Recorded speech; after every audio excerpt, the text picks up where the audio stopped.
The cemetery was quieter than Lily expected for Manhattan.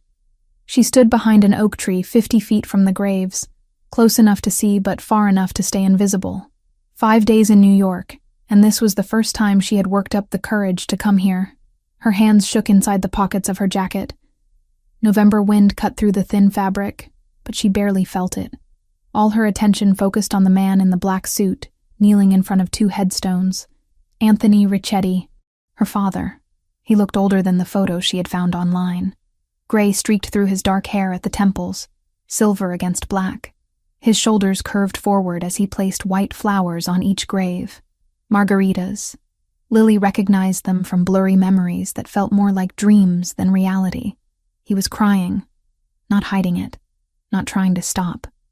Just letting tears fall onto expensive suit pants, while 4 men in dark clothes stood at respectful distances. Security, probably. The kind of security that came with being a mafia boss. Lily pressed her back against the rough bark of the tree. Her chest tightened watching him touch the smaller headstone, the one with her name carved into granite. Lily Marie Ricchetti. Beloved daughter. Gone too soon. She was supposed to be dead. Had been dead for 9 years according to official records. The car accident that never really happened. The bodies they never found, because those bodies were living in Tijuana, while everyone searched the Hudson River for corpses that did not exist. Her mother had orchestrated everything. Rachel Ricchetti, who spent 9 years telling Lily that the man now sobbing over an empty grave was a monster. Violent. Dangerous. Someone they had to escape from or die trying. But monsters did not cry like that. Monsters did not visit graves every single day for 9 years. Lily had been watching for 3 days now, and Anthony came every morning at exactly 7:30, regardless of weather. He spoke to the graves. Lily could not hear the words from this distance, but she saw his lips moving, saw him trace fingers over the engraved names, saw him stay long past when most people would have left. The memory hit her without warning. Being 6 years old, her mother picking her up from school with wild eyes and frantic energy. "We are going on an adventure," Rachel had said. "Do not tell anyone. It is a surprise for your father." Lily had believed her, had climbed into the car excited for whatever surprise awaited, had not understood when they drove straight out of the city without stopping, had not known that she would not see her father again for nearly a decade. The staged accident came 3 days later. Rachel had help, someone Lily never saw clearly. They abandoned the car near the river with enough evidence to suggest it had gone in. Rachel cut and dyed Lily's hair in a gas station bathroom. They crossed into Mexico using fake documents that Rachel had somehow obtained. Tijuana became home. A small apartment with peeling paint and a bathroom that never got hot water. Rachel worked cash jobs, cleaning houses and waiting tables. Lily went to public school and learned Spanish faster than English. They moved every year, sometimes more often. Rachel never explained why they ran. Just said over and over that Anthony was dangerous, that he would hurt them if they went back, that this life was better than the alternative. Lily had believed her. What else could a child do? Then came the cancer. Aggressive, spreading fast. Rachel refused real treatment. Too expensive and too likely to put them in the system where Anthony might find them. She tried natural remedies and prayer, neither of which stopped the disease from eating her alive. In the final weeks, drugged on pain medication and facing the reality of death, Rachel confessed everything. "I lied about him," she whispered from the hospital bed in the charity ward. Her voice barely carried over the beeping machines. "Your father never hit me, never threatened us. I left because I was angry, because the divorce was not enough. I wanted him to suffer the way I was suffering."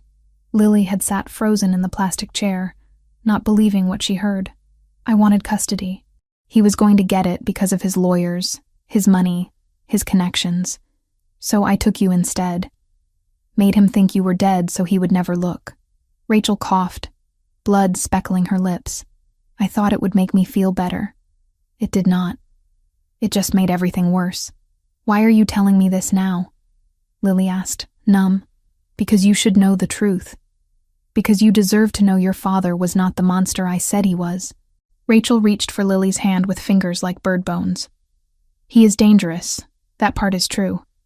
He runs the organization his father built. But he loved you. Loved you more than anything. Rachel died 2 days later. Lily was 15, alone in a foreign country with barely enough money for a bus ticket north. She cremated her mother using the last of their savings and sat with the ashes in the apartment for a week, trying to decide what to do. The truth had shattered everything she thought she knew. Her entire childhood built on a lie. 9 years stolen because one person could not handle anger and rejection like an adult. Lily made the decision alone. She would go back. She would find her father. She would see if the man Rachel described in those final confessions was real or just another version of the lies. She used the emergency money Rachel had hidden in a coffee can. Money Lily had not known existed until she found the note after the funeral. She forged documents claiming she was 18, hitchhiked to the border, and crossed using a fake name. Lily Mitchell. Common, forgettable. New York felt like another planet. Too big, too fast, too loud. Everything cost money she did not have. She slept in a youth shelter the first 2 nights, terrified someone would ask too many questions. Then she found the program, Youth Restoration, an organization that placed at-risk teenagers in supervised work programs with partner companies. One of those partners was Rickety Enterprises. Lily had stared at the name on the website for 20 minutes. It felt like fate, or maybe just Manhattan being a smaller world than it seemed. She applied using her fake identity, said she was an orphan, had run from an abusive foster situation in Boston, needed a fresh start. The lies came easier than they should have, but 9 years with Rachel had taught Lily how to survive by hiding truth. The interview was with a woman named Samantha Wells. Red hair, kind eyes, questions that probed without feeling invasive. "Why New York?" Samantha asked, pen poised over application paperwork. "Because no one knows me here," Lily answered. It was the most honest thing she said during the entire conversation. Samantha studied her for a long moment. Then she signed the approval form. "You start Monday. Do not make me regret giving you this chance." Lily nodded, throat tight. "I will not." That had been 5 days ago. Since then, Lily had been gathering courage to do what she came here for. To see Anthony Rickety.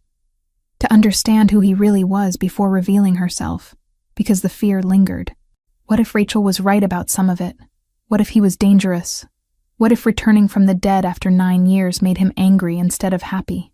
So Lily watched, and what she saw broke something inside her chest that had already been fractured by too many revelations. Anthony stood now, brushing dirt from his knees. He said something to the graves that Lily still could not hear. Then he turned and walked toward the black SUV waiting by the cemetery entrance. He moved like someone carrying immense weight, shoulders tight, head slightly bowed. The security detail fell into formation around him, professional and alert. Lily waited until the SUV pulled away before stepping out from behind the tree. Her legs felt unsteady as she approached the graves. She stood where her father had been kneeling moments before. The flowers he left were fresh, white petals perfect against gray stone. Her own headstone stared back at her. The dates wrong, the death a fiction, but the grief etched into every letter completely real. "I am sorry," Lily whispered to the name carved in granite. Sorry for being alive when he thought she was dead. Sorry for the 9 years of pain. Sorry for everything Rachel had done using Lily as a weapon. She touched the cold stone, fingers tracing her own name. Tomorrow she would start work at Rickety Enterprises. Tomorrow she would be in the same building as Anthony, breathing the same air, existing in the same space for the first time in 9 years that he would remember. And she still had no idea what she would say when the moment came to stop being invisible. The wind picked up, scattering dead leaves across the perfectly maintained cemetery lawn. Lily pulled her jacket tighter and forced herself to walk away from the grave. She had a shelter curfew to make, and missing it would raise questions she could not afford to answer. On the subway back to the shelter, crushed between commuters, Lily pulled out the photo she kept folded in her pocket, the only one she had managed to save from childhood.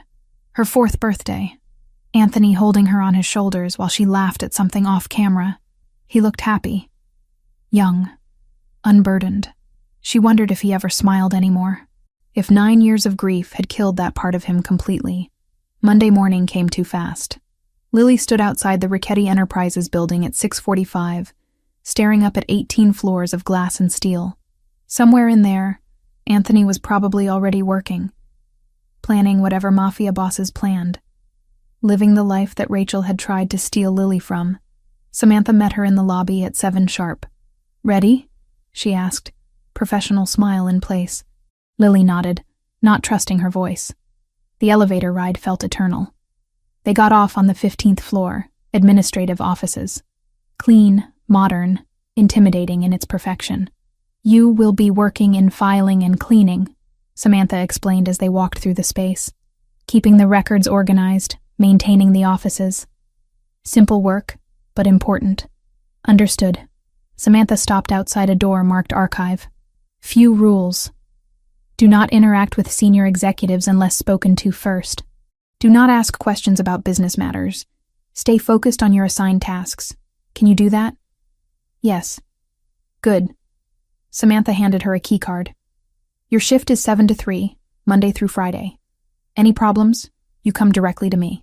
Lily took the card, feeling the weight of plastic and lies in her palm. "Thank you for this opportunity." Samantha's expression softened slightly. "Everyone deserves a second chance. Do not waste yours." Then she was gone, heels clicking away down the corridor, leaving Lily alone with a filing system and the knowledge that her father was somewhere in this building above her head. The first day passed in a blur of learning systems and avoiding eye contact. The second day felt slightly easier. By the third day, Lily had established a rhythm. She could almost forget why she was really here, until she found the photo. It was in an old file box, mixed in with corporate documents from 15 years ago. A candid shot of Anthony, Rachel, and baby Lily at some company event. Anthony held infant Lily against his chest, while Rachel smiled at the camera. They looked happy. They looked like a real family. Lily's hands shook holding the photograph. This was what Rachel destroyed. This was what 9 years of lies had cost. She was still staring at the photo when footsteps approached from behind. "That needs to be filed in personnel archives." The voice froze every muscle in Lily's body. Deep, controlled, carrying authority without volume. She turned slowly. Anthony Richetti stood 6 feet away, close enough that she could see the gray in his hair, the lines around his eyes, the wedding ring he still wore despite Rachel being gone. His eyes locked on hers. Dark brown, intense, seeing everything. "What is your name?" he asked. Lily's throat closed. Seconds stretched into hours. She forced words past paralyzed vocal cords. "Lily Mitchell." Anthony went absolutely still. The color drained from his face in real time. His eyes, which had been professional and distant, suddenly focused on hers with terrible intensity. Green eyes. The same shade as Rachel's. The same shade his daughter had inherited. His mouth opened. No sound came out. He stared at her like seeing a ghost. Or maybe something worse than a ghost. Then he turned and walked away without another word, hands visibly trembling at his sides. Lily stood alone in the archive room, heart hammering, the photograph still clutched in her shaking fingers. He had reacted to her name, to her eyes, to something about her that cut through professional distance and struck whatever nerve made a mafia boss lose his carefully maintained control. This was real now. She was not watching from a cemetery anymore. She was standing in his world, carrying his daughter's name, wearing his daughter's face. And she had no idea what happened next. 3 days passed like holding breath underwater. Lily kept her head down, organized files that had not been touched in years, and tried to become invisible. The kind of invisible that made people forget you existed the moment you left the room. It worked on everyone except the security cameras. She noticed new ones appearing on the 15th floor. Small, discreet, positioned to cover angles that had been blind spots before. Someone was watching. Someone wanted to see everything that happened in the administrative section. Samantha appeared on the 4th morning with coffee and questions disguised as casual conversation. "How are you settling in?" she asked, leaning against the archive room doorframe. Lily kept sorting documents, not looking up. "Fine. The system makes sense once you understand the logic. Any issues with the other staff? I have not really talked to anyone." "That's probably smart." Samantha sipped her coffee, eyes assessing. You are doing good work. Better than the last 3 people we placed here. Thank you. Silence stretched between them. Lily could feel Samantha studying her, trying to figure out what did not quite add up. The background story was solid, but something in Lily's behavior must have triggered curiosity. Mr. Ricchetti mentioned you, Samantha said finally. Lily's hands stilled on the file folder. He did? Asked me to keep an eye on you. Make sure you are adjusting properly. Samantha's tone stayed neutral, but question marks hid beneath the words. He does not usually take personal interest in program participants. Maybe he is just thorough. Maybe. Samantha pushed off the doorframe. Or maybe you remind him of someone. The comment landed like a physical blow. Lily forced herself to keep breathing normally, to not react in any visible way. I have a common face, she managed. Your eyes are very distinctive. Samantha studied her for another moment. Green like that is rare. Lily had nothing to say that would not reveal too much. She stayed quiet, pretending to focus on alphabetizing files that were already in perfect order. Samantha left without pushing further, but the interaction rattled Lily for the rest of the day. She was being noticed, being watched, being discussed between Samantha and Anthony in conversations Lily was not part of. The pattern continued. Security presence increased subtly. Cameras multiplied. And Lily caught glimpses of Anthony more often than seemed coincidental for someone who supposedly never left the penthouse floors. He would appear on 15, speak briefly with department heads, then leave, but his eyes always found her, always held a second too long before he forced himself to look away. It was terrifying and heartbreaking in equal measure. He clearly sensed something, but could not identify what. The coincidence of her name combined with her appearance created cognitive dissonance he was trying to logic away. Dead daughters did not return, especially not 9 years later working as file clerks. On the 7th day, Lily stayed late. Most staff left by 4, leaving the 15th floor quiet except for the hum of ventilation systems. She wandered the corridors, mapping the space, looking for pieces of her father's life that might help her understand who he had become. That was when she found it. A door at the end of the east corridor marked simply, storage. It had a basic padlock, the kind that looked secure but was not, if you knew what you were doing. Lily glanced at the nearest camera. It pointed toward the main hallway, not this dead-end section. Blind spot. Probably intentional for whatever was kept inside. Her fingers worked the lock using a bent paperclip, and the skills Rachel had accidentally taught her. When your mother could not remember where she put the house keys twice a week, you learned to get creative with entry methods. The lock clicked open. Lily held her breath and pushed the door. Inside was not storage. It was a personal archive. Boxes labeled with dates stacked on metal shelving. A small desk in the corner with a locked drawer. And on the walls, photographs in simple frames. Lily stepped inside and closed the door behind her. The photos destroyed her. Anthony holding baby Lily in the hospital. Lily's first birthday. Cake smashed everywhere. Her learning to walk while Anthony crouched with arms open. Preschool graduation. Every milestone documented and displayed like a shrine to someone who no longer existed. She moved deeper into the room. The boxes were organized chronologically. She opened one labeled 2016, the year of the disappearance. Inside were Lily's belongings. Her favorite stuffed rabbit. Drawings she made in kindergarten. A jacket she had loved with stars on the sleeves. Baby shoes preserved in tissue paper. Everything carefully packed and saved as if Anthony thought she might come back someday and want these pieces of childhood. Lily's vision blurred. She picked up the rabbit, threadbare and faded, and pressed it against her chest the way she used to when she was small and scared. The fabric still smelled faintly of the lavender detergent Rachel used before everything changed. 9 years. He kept everything for 9 years. Footsteps in the hallway outside jerked Lily back to reality. She quickly returned the rabbit to the box, closed it, and moved toward the door. The footsteps passed without slowing. Security making rounds. She should leave. Should get out before someone noticed the unlocked door. But one more box caught her attention. Labeled simply, Rachel. Lily opened it. Letters. Dozens of them. Written in Anthony's handwriting, never sent.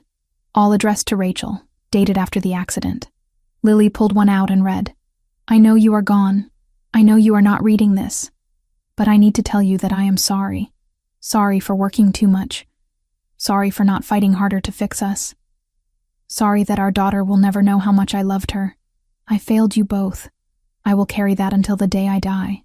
Lily read another, and another, each one a confession of grief, regret, love that had nowhere to go. Anthony had written to his dead wife for years, processing pain the only way he knew how. The last letter was dated 3 months ago. "I met someone today, just in passing. She coordinates a youth program we partner with. Red hair, kind eyes. I felt something when she smiled. Guilt, mostly. Guilt that I could feel anything at all when you and Lily are gone. I do not know if I am allowed to be human again. I do not know if I want to be. Samantha." He was talking about Samantha. Lily carefully returned the letters to the box and closed the lid. Her hands shook.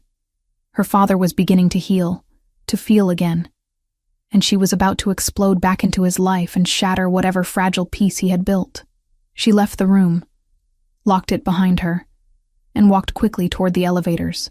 The building felt too small suddenly, walls pressing in. Outside, cold air hit her face. Lily walked without destination, letting her feet carry her through Manhattan streets while her mind spun. What was she doing? What did she think would happen? She had imagined confrontation, answers, maybe even reunion, but watching her father grieve, seeing the depth of what Rachel's lie had cost him, made everything feel impossibly complicated. Revealing herself could heal him, or it could break him completely. Lily was so lost in thought she almost missed the black SUV pulling up beside her. The window rolled down smoothly. "Miss Mitchell." She stopped, heart jumping. A man in a dark suit sat in the back seat. Not Anthony. Someone else, older, with sharp eyes and a face that suggested violence lived close beneath the surface. "Mr. Ricchetti would like to speak with you." "Now?" Lily's voice came out smaller than she intended. Now. It was not a request. Lily understood enough about this world to know that refusing would create problems she could not handle. She got into the SUV. The drive took 15 minutes. They went to a building in a different part of the city, upscale but not corporate. Residential maybe, or something pretending to be. The man, who was not Anthony, led her to a penthouse on the top floor. The door opened into a space that screamed wealth without trying. Floor-to-ceiling windows showing the city skyline, furniture that looked expensive because it was, art on the walls that might have been originals. Anthony stood near the windows, back to the door. He did not turn when Lily entered. "Leave us," he said to the man who brought her. The door closed. Lily and Anthony were alone. Silence stretched. Lily's pulse hammered in her ears. "Do you know who I am?" Anthony asked, still not turning. "Yes. Do you know what I do?" "I have an idea." "Then you understand that I could make you disappear, that no one would ask questions, that there would be no consequences." Terror spiked through Lily's nervous system, but underneath it, something else. Curiosity about whether he actually would. "I understand," she managed. Anthony finally turned. His face was unreadable, controlled in a way that felt dangerous. "Why did Samantha Wells place you in my building?" "It was random assignment, part of the program." "I do not believe in random." He moved closer, each step measured. "You show up out of nowhere with a name that makes me feel like I am losing my mind, and I am supposed to think it is coincidence?" Lily held his gaze even though every instinct screamed to look away. "My name is common. I did not choose it to hurt you." That was true. She had chosen it because it was her name, the one thing she refused to change even when everything else was a lie. "Your eyes," Anthony said quietly, stopping a few feet away. "They are the exact shade of green my daughter had. I am sorry. I cannot change my eyes." "No." His jaw tightened. "You cannot." Another silence. Anthony studied her face like a puzzle he could not solve. "How old are you?" 18. The lie felt heavy. "You look younger." "I have always looked young for my age." Anthony's eyes narrowed. He did not believe her. Did not believe anything she was saying. But he also had no evidence to contradict her beyond instinct and coincidence. Samantha says you are doing good work, he said finally. I try to be useful. Why? The question caught her off guard. Why what? Why do you try? Most kids in your situation do the minimum. You go beyond. You stay late. You fix problems no one asked you to fix. Why? Because I need to understand you. Because I need to know if coming back was the right choice. Because I am terrified, and this is the only control I have. I do not have anywhere else to be, Lily said instead. Something flickered across Anthony's face. Understanding, maybe. Pity. The shelter system is brutal, he said. I manage. You should not have to just manage. He pulled out his phone, typed something quickly. I am having an apartment prepared. Secure building, good neighborhood. You will move in tomorrow. I cannot accept that. You can, and you will. His tone left no room for argument. Consider it part of the program benefits. Samantha did not mention housing. I am mentioning it now. Lily opened her mouth to protest and saw the expression on Anthony's face. This was not negotiable. For reasons she did not fully understand, he had decided she needed protection, and he was going to provide it whether she wanted it or not. Thank you, she whispered. Anthony nodded once. A car will pick you up from the shelter tomorrow at 8. Bring whatever you have. Everything else will be provided. Why are you doing this? The question hung between them. Anthony looked at her for a long moment, something broken and desperate moving behind his carefully controlled expression. Because no child should have to survive alone. The car took Lily back to the shelter in silence. She lay awake that night staring at the ceiling, replaying every word of the conversation. He was helping her, protecting her, responding to her existence with generosity instead of suspicion, and he had absolutely no idea who she really was. The apartment Anthony provided was more than Lily had lived in her entire life. Hardwood floors, actual furniture that was not falling apart, a kitchen with appliances that worked, windows overlooking a street where people walked dogs and carried coffee without looking over their shoulders. It felt wrong, like wearing someone else's skin. Lily spent the first night sitting on the couch, afraid to touch anything. Morning came, and she forced herself to get ready for work, using the shower that had endless hot water and the towels that were softer than any clothing she owned. The week settled into routine.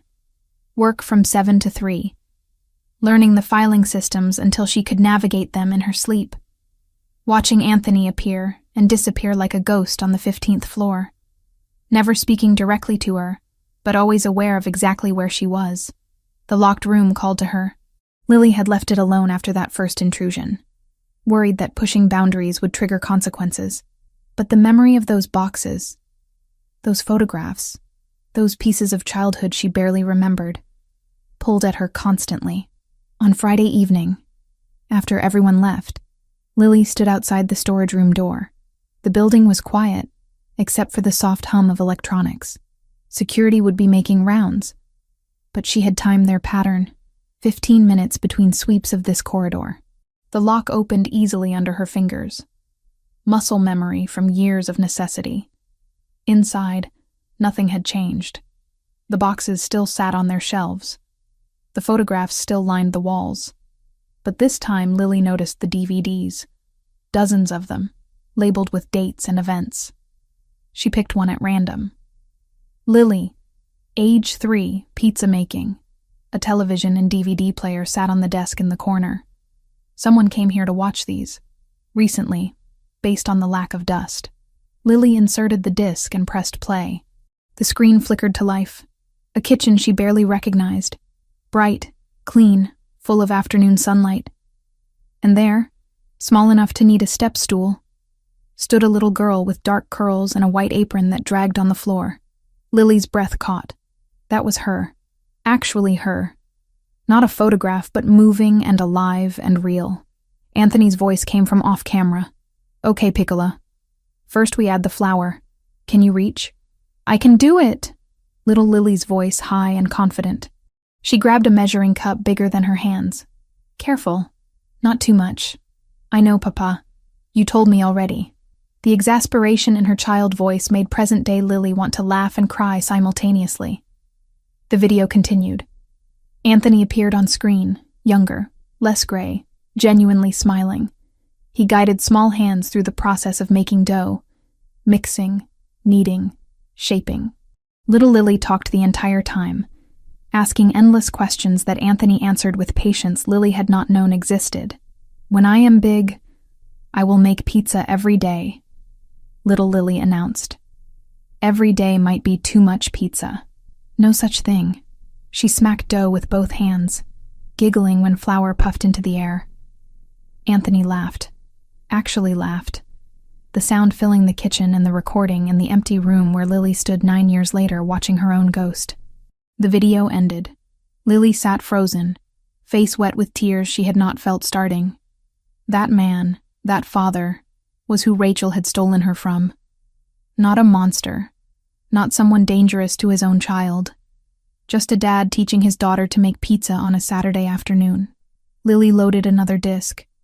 Birthday party, age 5. The whole thing captured on video. Anthony carrying her on his shoulders while she shrieked with joy. Rachel smiling genuinely before whatever darkness took root in her mind. Cake, presents, family members Lily did not recognize. She watched video after video, each one a piece of the childhood Rachel had erased. Each one proof that the lie had been complete and deliberate. Hours passed without Lily noticing.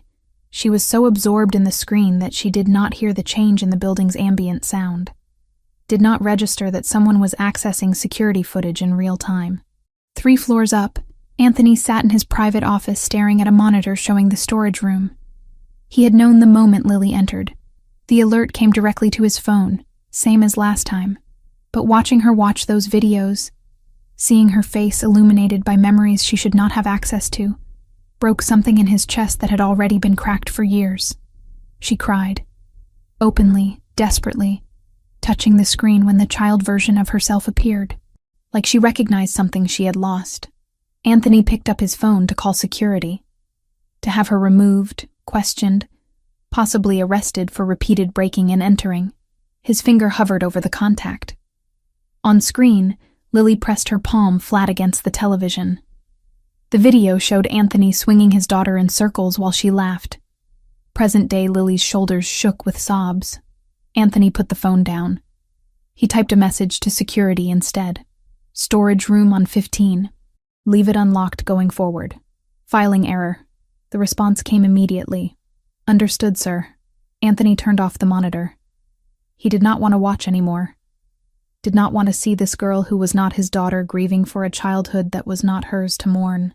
Except something about the way she touched that screen, the way she whispered words he could not hear, made his certainty waver. He pushed the thought away violently. His daughter was dead. 9 years dead. Grief did not get to create false hope from coincidence, and a stranger with the right name. Lily finally left the storage room near midnight.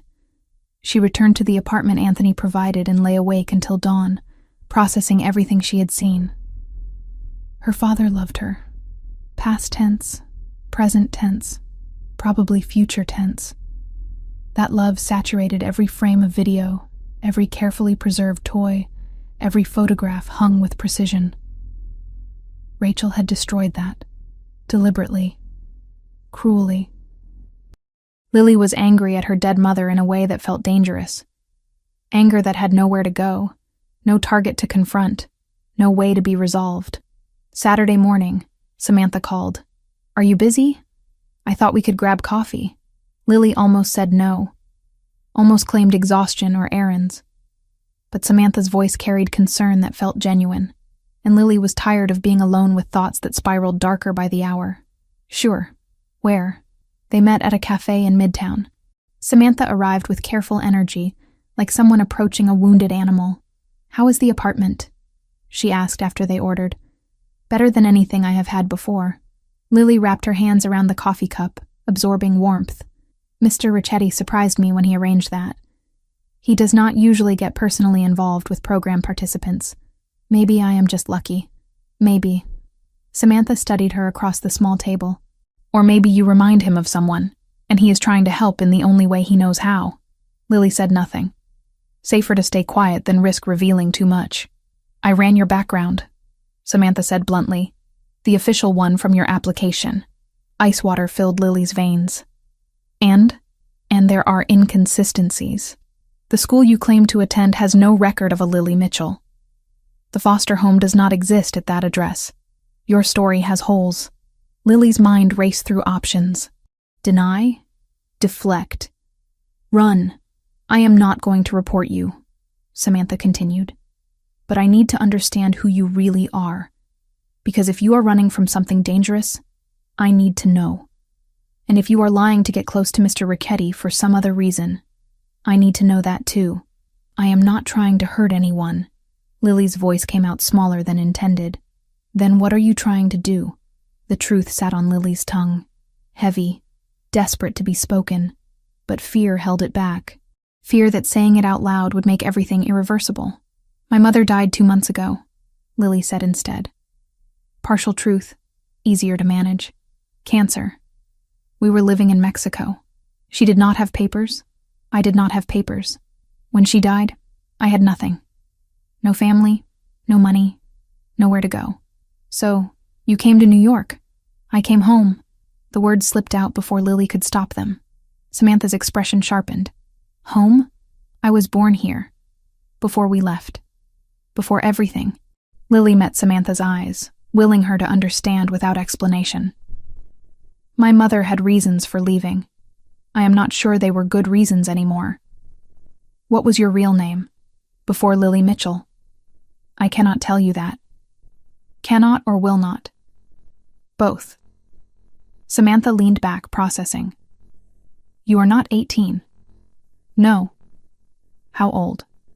15. Samantha closed her eyes briefly. Christ. 15 and alone in New York with forged documents. Do you understand how dangerous that is?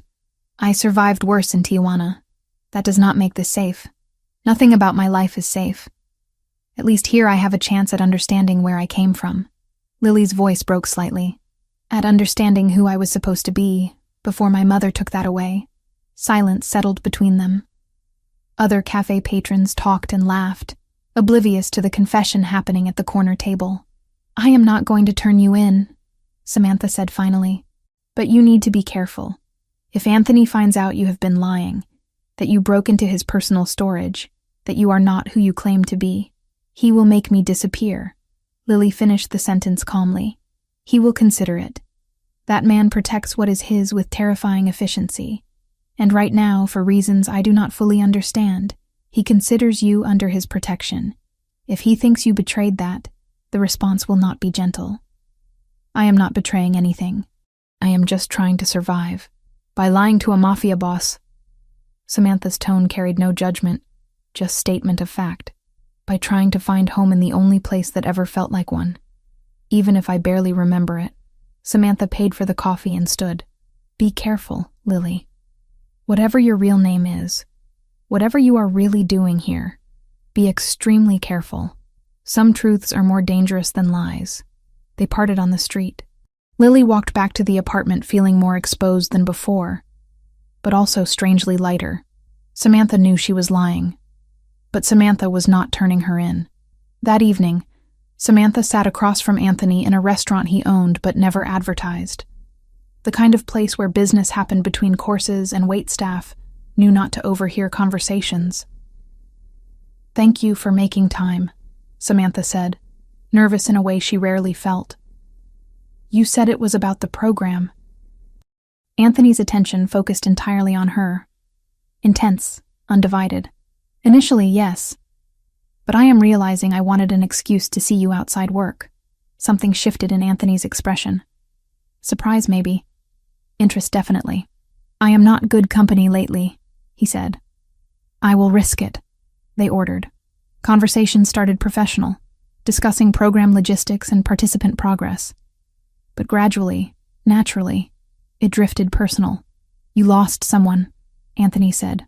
Not a question. My brother. 7 years ago. Gang shooting. Wrong place at the worst time. Samantha's fingers traced the rim of her wineglass. He was 19. Had just started college. Wanted to be a teacher. I am sorry. I spent years angry. At the gangs, at the system, at him for being there. Eventually, I realized the anger was not helping anyone. So I started the program, trying to pull kids out before they ended up like my brother. Anthony nodded slowly. Grief makes us do strange things. You understand that better than I wish I did. He stared at his untouched drink. My wife and daughter died 9 years ago. Car accident. Bodies never recovered, but they are gone. Have been gone. I visit their graves every morning. Have for 9 years straight. People think that is strange. People do not understand loss until it happens to them. No, they do not. Anthony looked up, meeting her eyes. You are the first person in years who has not treated me like I am broken because I still mourn. You are not broken. You are grieving. Those are different things. Are they? Yes. Samantha reached across the table, touched his hand briefly. Broken suggests something that cannot be fixed. Grieving just means you love deeply. That is not a flaw. Anthony's expression cracked slightly, vulnerability showing through carefully maintained armor. I do not know how to stop, he admitted quietly. Do not know how to move forward when they are still everywhere I look. Maybe you are not supposed to stop completely. Maybe you just learn to carry it differently. They talked for hours. About loss, about guilt, about the impossible weight of continuing when part of you died with the people you could not save.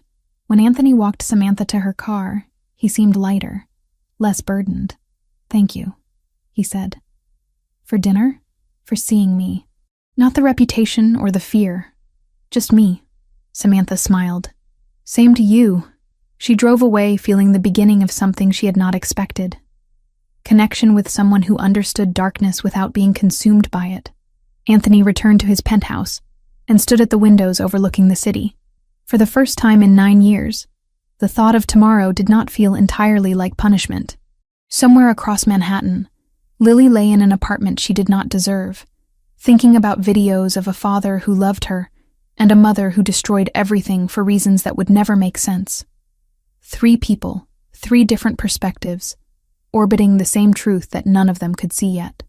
10 days into working at Richetti Enterprises, Lily had almost convinced herself that she could maintain the careful balance indefinitely. Keep her head down, do her job, observe Anthony from a safe distance while deciding how and when to reveal the truth. That illusion shattered on a Tuesday afternoon. Samantha had hired a private investigator the week before. Not through official channels, just a quiet inquiry into the background of Lily Mitchell. The inconsistencies bothered her too much to ignore, and if the girl was running from something dangerous, Samantha needed to know what. The investigator was thorough. He checked school records, foster system databases, immigration logs. Most of it came back empty, which was suspicious on its own. But one search returned something that made him call Samantha immediately. I found a Rachel Richetti in the immigration records, he said. Crossed from Mexico into Texas 5 days before your Lily Mitchell showed up in New York. Had a minor dependent with her. Samantha felt her stomach drop. When did Rachel Richetti die? Officially? 9 years ago. But these records are recent. Someone using that name crossed the border 2 months ago. Send me everything you have. The files arrived within the hour. Samantha stared at the documentation, mind racing through implications. Rachel Richetti was supposed to be dead. Anthony's wife, gone in the accident that also took his daughter.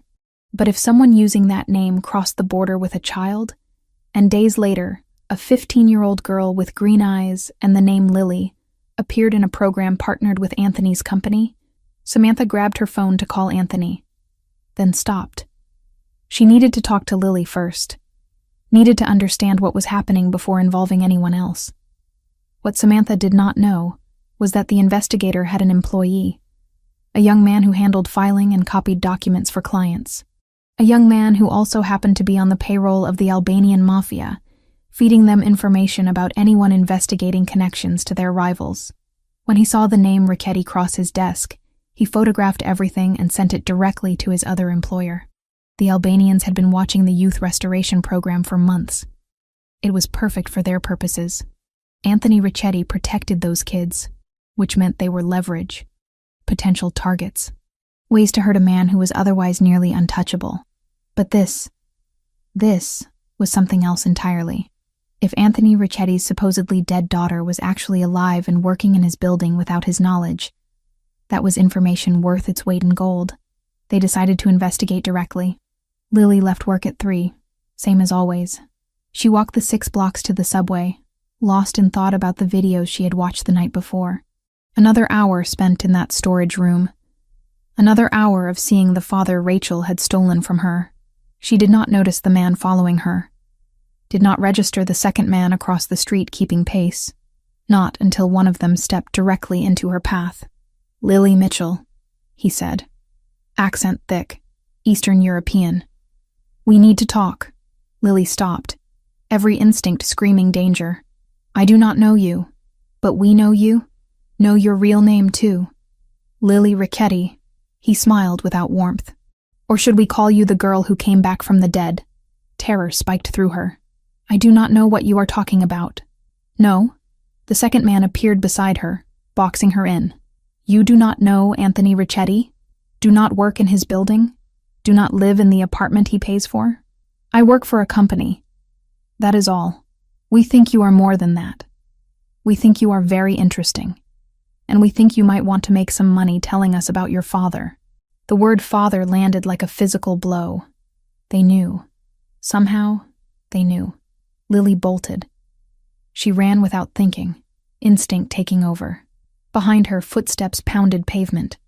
Shouts in a language she did not understand. She made it 2 blocks before hands grabbed her jacket. Lily twisted, pulling free, but momentum sent her stumbling into a brick wall. Her arm scraped against rough surface, tearing fabric and skin. The men closed in. Then everything exploded into violence. Anthony appeared from nowhere, moving with speed that seemed impossible for someone his size. He grabbed the first man by the throat and slammed him into the same wall Lily had just hit. The sound of impact was sickening. The second man reached for something under his jacket. Anthony was faster. He caught the man's wrist, twisted sharply. Bone cracked. The man screamed. Lily stood frozen, watching her father dismantle 2 armed men in under 10 seconds. This was not the person from the videos. This was someone else. Someone dangerous and efficient and terrifying. Security vehicles screeched to a stop around them. Men in suits poured out, grabbing the 2 Albanians who were now on the ground groaning. Anthony turned to Lily. His eyes were wild, unfocused. Then he saw her bleeding arm, and something shifted. The violence drained away, replaced by concern that looked almost frantic. "You are hurt." His voice came out rough. "It is just a scrape. Get in the car." Not a request. The SUV was there, door already open. Lily got in, because refusing seemed more dangerous than complying. Anthony slid in beside her, already pulling out his phone. "Samantha, I need you at the penthouse immediately." He hung up before she could respond. The drive took 8 minutes. Lily counted every second, hyper-aware of Anthony beside her radiating barely controlled energy. He had not asked if she was okay. Had not asked what the men wanted. Just sat there breathing too fast and staring at her like she might disappear. The penthouse was exactly what she expected. Expensive, cold, overlooking the city like a kingdom. Anthony led her to a kitchen that looked barely used and pointed to a chair. "Sit." Lily sat. He returned with a first aid kit, movements precise but hands shaking slightly. He rolled up her sleeve, examining the scrape with focus that felt excessive for such a minor injury. "This will sting," he said, applying antiseptic. It did sting, but Lily barely felt it. She was too focused on Anthony's face. The concentration there, the care. Like this small injury mattered more than the violence that just happened. He bandaged the scrape with careful attention, tape placed exactly right. Then his eyes caught on something else. Lily's jeans had torn during the fall, a small rip just above her left knee, exposing a scar about 1 inch long. Anthony's hands froze. "Where did you get that?" "The scar?" Lily looked down. "I fell off a bike when I was 5. Needed stitches." The color drained from Anthony's face. He stared at the scar like it was a ghost-made flesh. "What is wrong?" Lily asked. "Nothing," but his voice came out strangled. My daughter had a scar exactly like that. Same place, same shape." The moment stretched. Lily could see him processing, trying to make sense of coincidence piling on top of coincidence.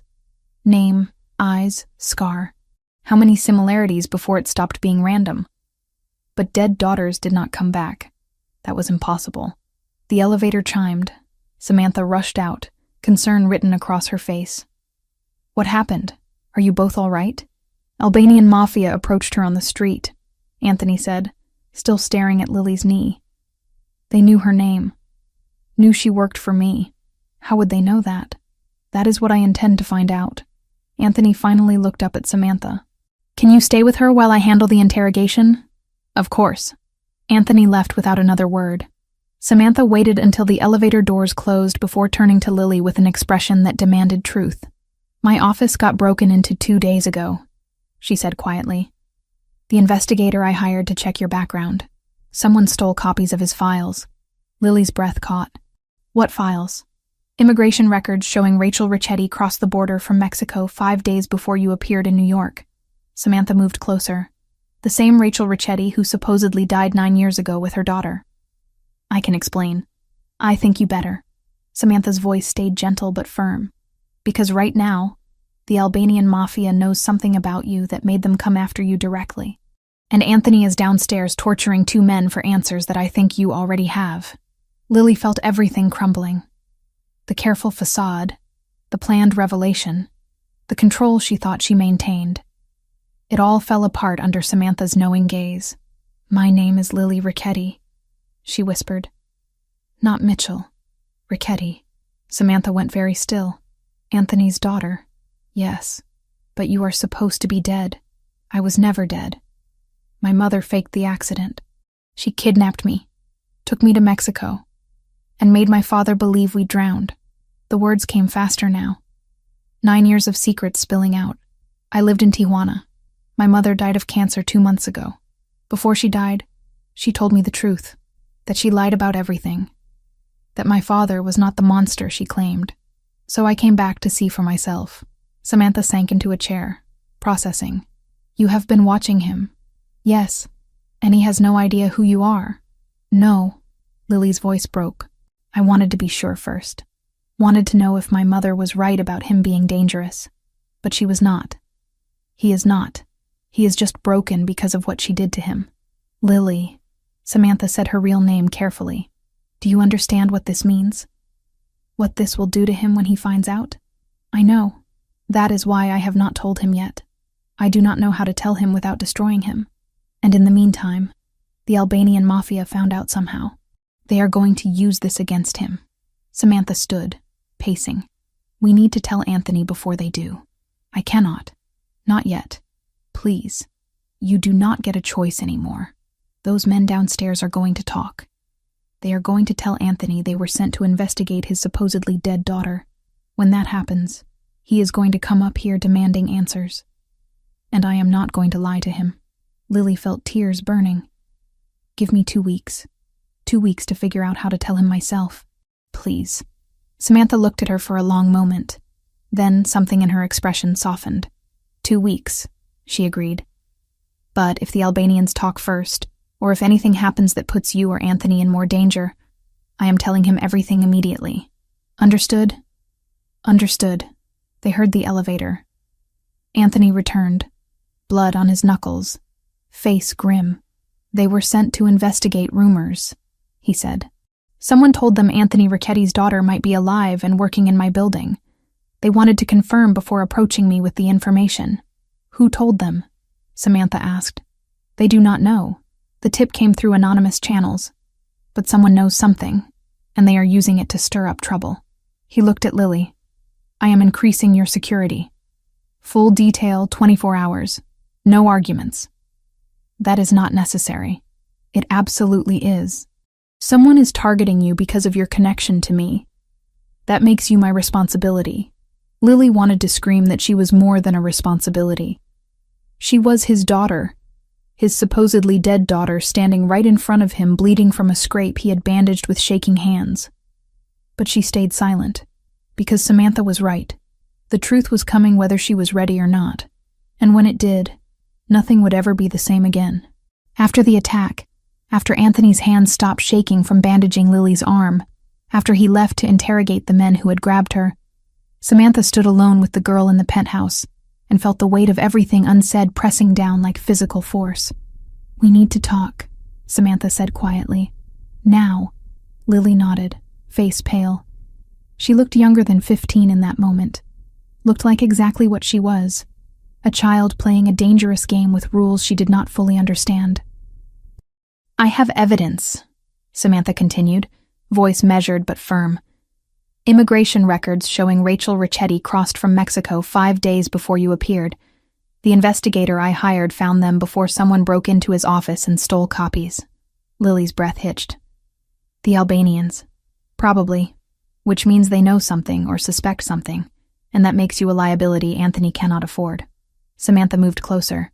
"So I'm going to ask you one time, and you are going to tell me the truth. Who are you really?" The question hung between them. Lily's eyes filled with tears she had been holding back for weeks. "My name is Lily Ricchetti," she whispered. "Not Mitchell. Ricchetti." Samantha had suspected, had pieced it together from fragments. But hearing it spoken aloud still felt like the ground dropping away. His daughter. Yes, the one who supposedly died 9 years ago. "I never died. My mother faked the accident. She took me to Mexico and told me he was dangerous, that he would hurt us if we came back. I believed her until she died of cancer 2 months ago and confessed it was all lies." The words spilled out faster now, desperate.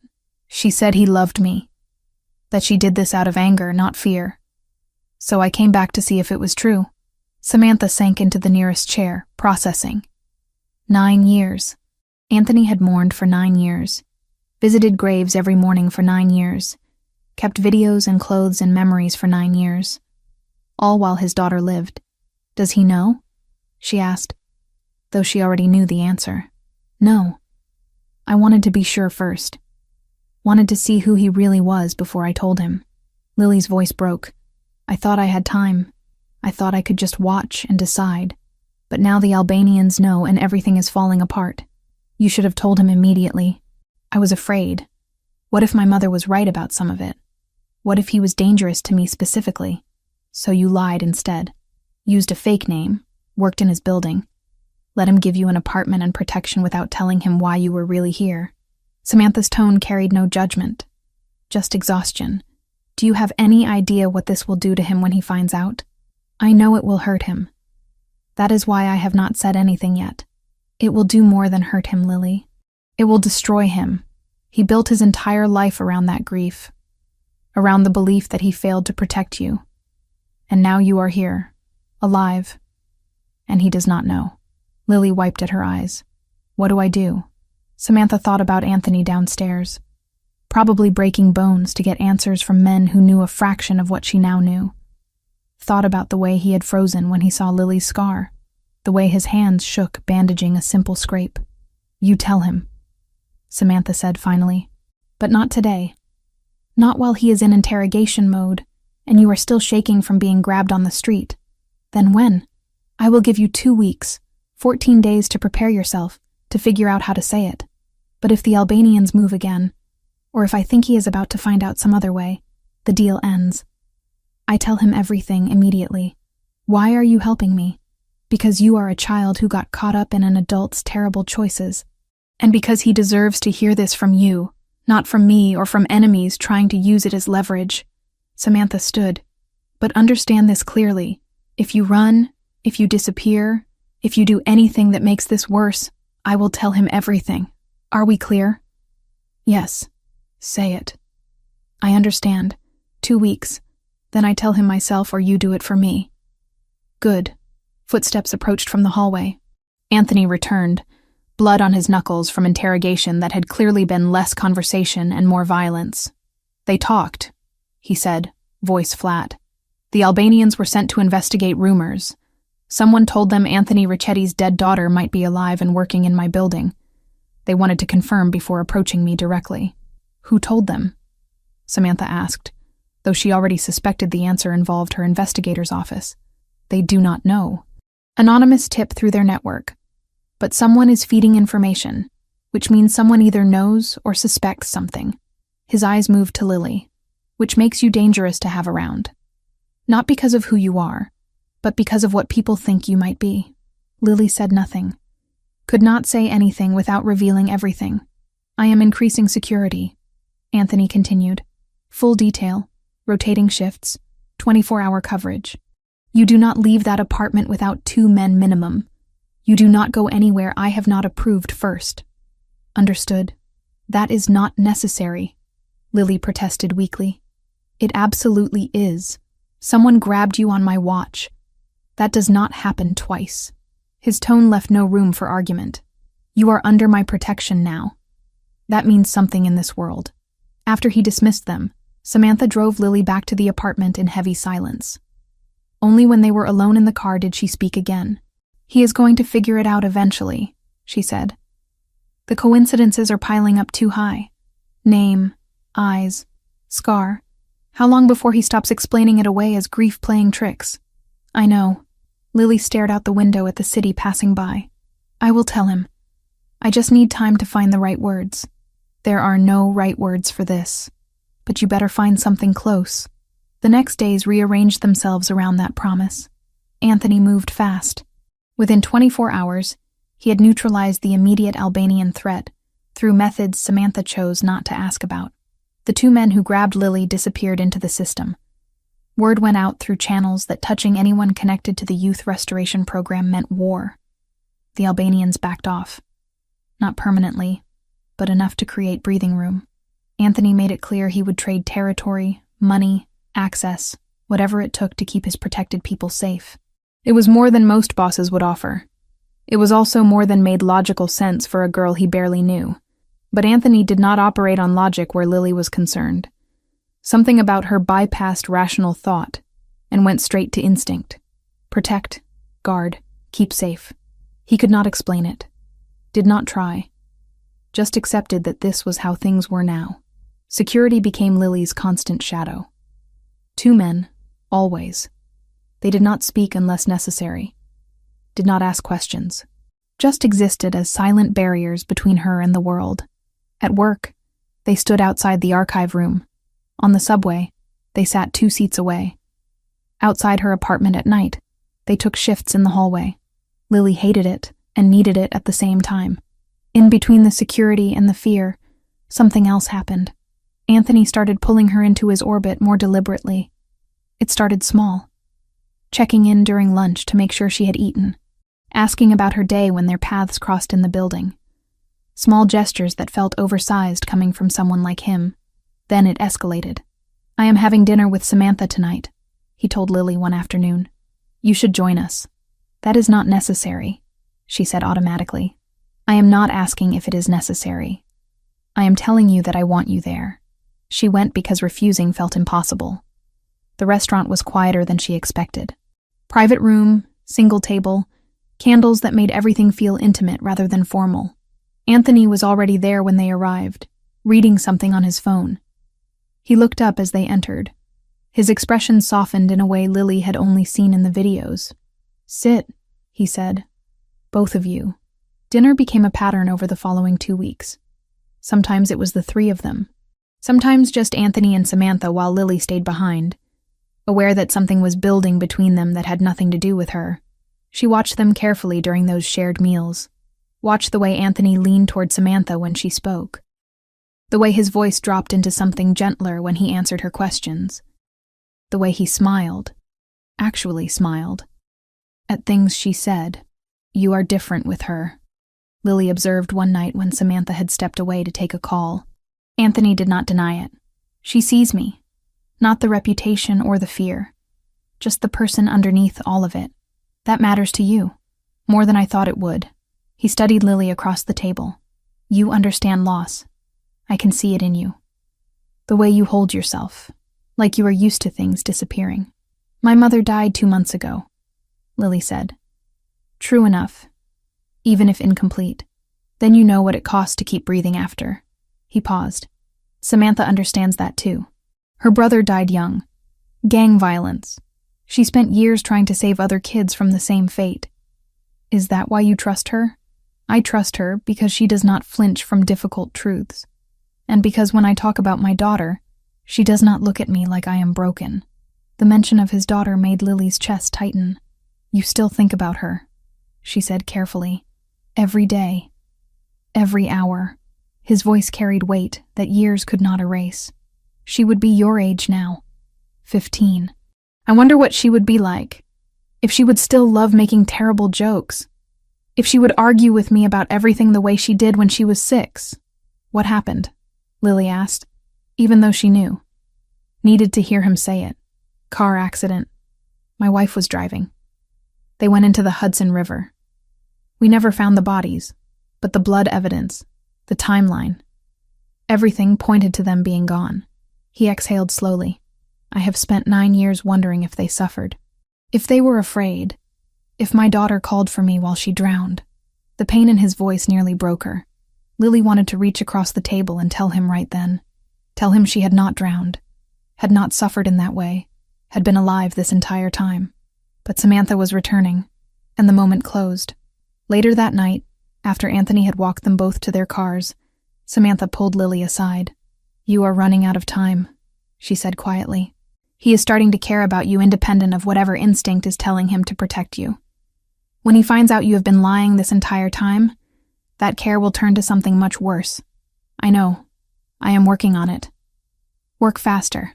The 2 weeks moved like water through cupped hands. Lily tried to write the confession a dozen times. Started letters she could not finish.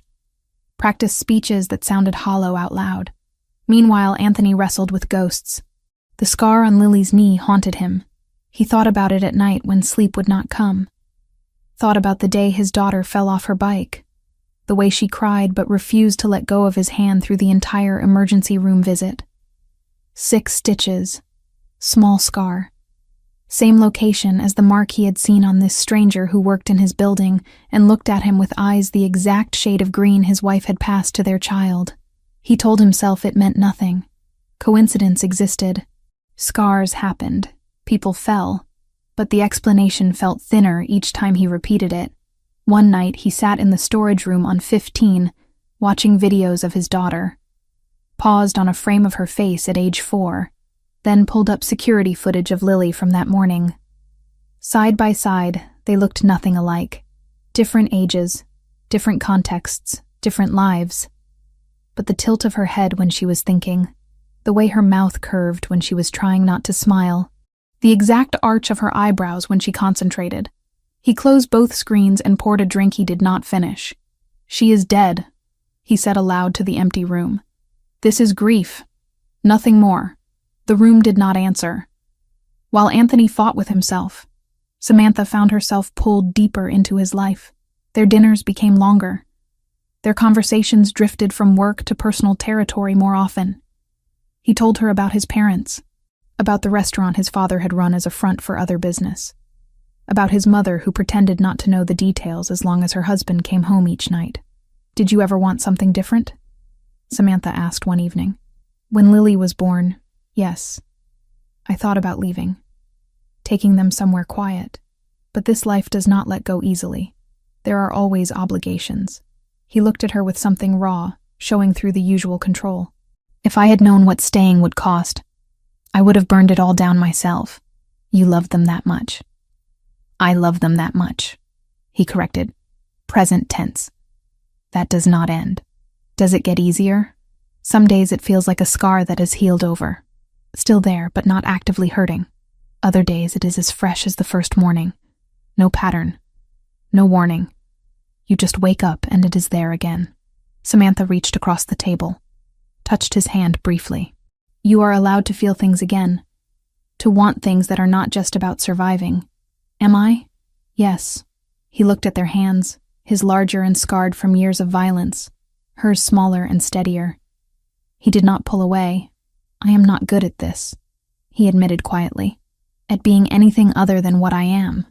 I am not asking you to be different. I am asking you to let someone in. The last time I did that, I lost everything. And if you never do it again, you lose anyway. Just slower. The truth of it settled between them. Anthony lifted her hand to his lips, kissed her knuckles with reverence that felt almost sacred. Thank you, he said. For what? For not giving up on the idea that I might still be human underneath all of this. Samantha drove home that night with the ghost of his kiss still on her skin, and the weight of Lily's secret heavy in her chest. She texted Lily when she got inside. "Time is almost up. Have you decided how you are going to tell him?" The response came back quickly. "Yes, I am writing it down. Everything. He will read it, and then I will be there to answer whatever questions he has." "When?" "End of this week, before the 2 weeks are up." "Good. Because I do not think I can keep this from him much longer. He is starting to ask questions I cannot answer without lying directly to his face. I know. Thank you for giving me this time. Do not thank me yet. This is going to get much worse before it gets better." Lily read the text and knew Samantha was right. But worse was coming regardless. At least this way, she controlled the timing. She pulled out a blank page and began to write. The story started where all stories start, at the beginning. And this time she did not stop until every word was on paper. Saturday arrived cold and clear. Lily dressed carefully, choosing jeans and a sweater that would not draw attention. She braided her hair because leaving it down felt too vulnerable for what she was about to do. The SUV picked her up at noon. Samantha was already inside, expression carefully neutral. Anthony sat in front, speaking quietly into his phone in Italian. He hung up as the vehicle pulled into traffic. "We will be there in 40 minutes, he said without turning around. "The house is empty today. My cousin is out of town." Lily watched the city give way to suburbs, then to spaces between properties that suggested wealth existed here in acres rather than square footage. When they finally turned down a private drive, her breath caught. She remembered this. Not clearly, not with adult precision, but in fragments. The iron gate, the long driveway lined with trees, the house itself, brick and stone, and windows that reflected sky. They parked in front. Anthony got out first, waited for them to follow. "It has been in the family for 30 years, he said.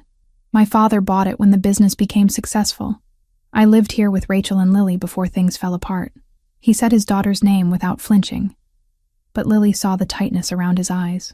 They walked to the door. Inside, the house was preserved in a way that suggested someone cared about its history. Furniture that looked original, photographs on walls, rugs that had been there for decades. Anthony moved through the space like a ghost revisiting old haunts. He pointed out rooms with sparse description. Living room, dining area, kitchen where Rachel tried to teach me to cook and gave up after I burned pasta 3 times. Lily followed, heart pounding. She recognized pieces, the curve of the staircase, the chandelier in the entryway that caught light in specific patterns. Then Anthony stopped at a closed door on the 2nd floor. "This was her room," he said quietly. "Lily's. My cousin kept it mostly the same. Said it felt wrong to change it." He opened the door. Lily stepped inside and felt time collapse. The room was smaller than she remembered, but everything else was exactly right. The bed with its canopy. The bookshelf filled with picture books she had loved. The toy chest in the corner still holding stuffed animals. And the walls. The walls were covered in glow-in-the-dark stars that she knew from memory would light up when the door closed. She moved to the window without thinking. Looked out at the backyard where she had learned to ride a bike, where she had fallen and torn open her knee. "The lamp," she said suddenly, voice shaking. "The lamp on the nightstand. It is shaped like a crescent moon." Anthony went very still behind her. "How do you know that? You cannot see it from that angle." Lily turned. The lamp sat on the far side of the bed, blocked by the canopy frame from where she stood. Her mind raced for explanation. "I saw a photo in the office when I was filing. There are no photos of this room in the office files." Silence crashed between them. Samantha stood in the doorway, face pale, knowing they had just crossed a line that could not be uncrossed. Anthony moved closer to Lily. "How do you know about the lamp?" "I guessed. Moon shapes are common for kids' rooms. Do not lie to me." His voice dropped to something dangerous. "You have been lying since you walked into my building, and I have let it go, because I told myself there were explanations. But right now, in this room, you are going to tell me the truth." Lily's breath came too fast. This was not how it was supposed to happen. She was supposed to write it down, supposed to have time to prepare, supposed to control the revelation. But control was illusion. It always had been. I know about the lamp, she said, voice breaking. Because I slept under it for 6 years. Because this was my room. Because I am the person you visit every morning at a grave that should be empty. Anthony stared at her. Color drained from his face in real time. What did you say? My name is Lily Ricchetti, not Mitchell. Ricchetti. The words tumbled out now, unstoppable. My mother faked the accident. She took me to Mexico. She told me you were dangerous, that you would hurt us if we came back. I believed her until she died and confessed that she lied about everything. He took a step back like she had struck him physically.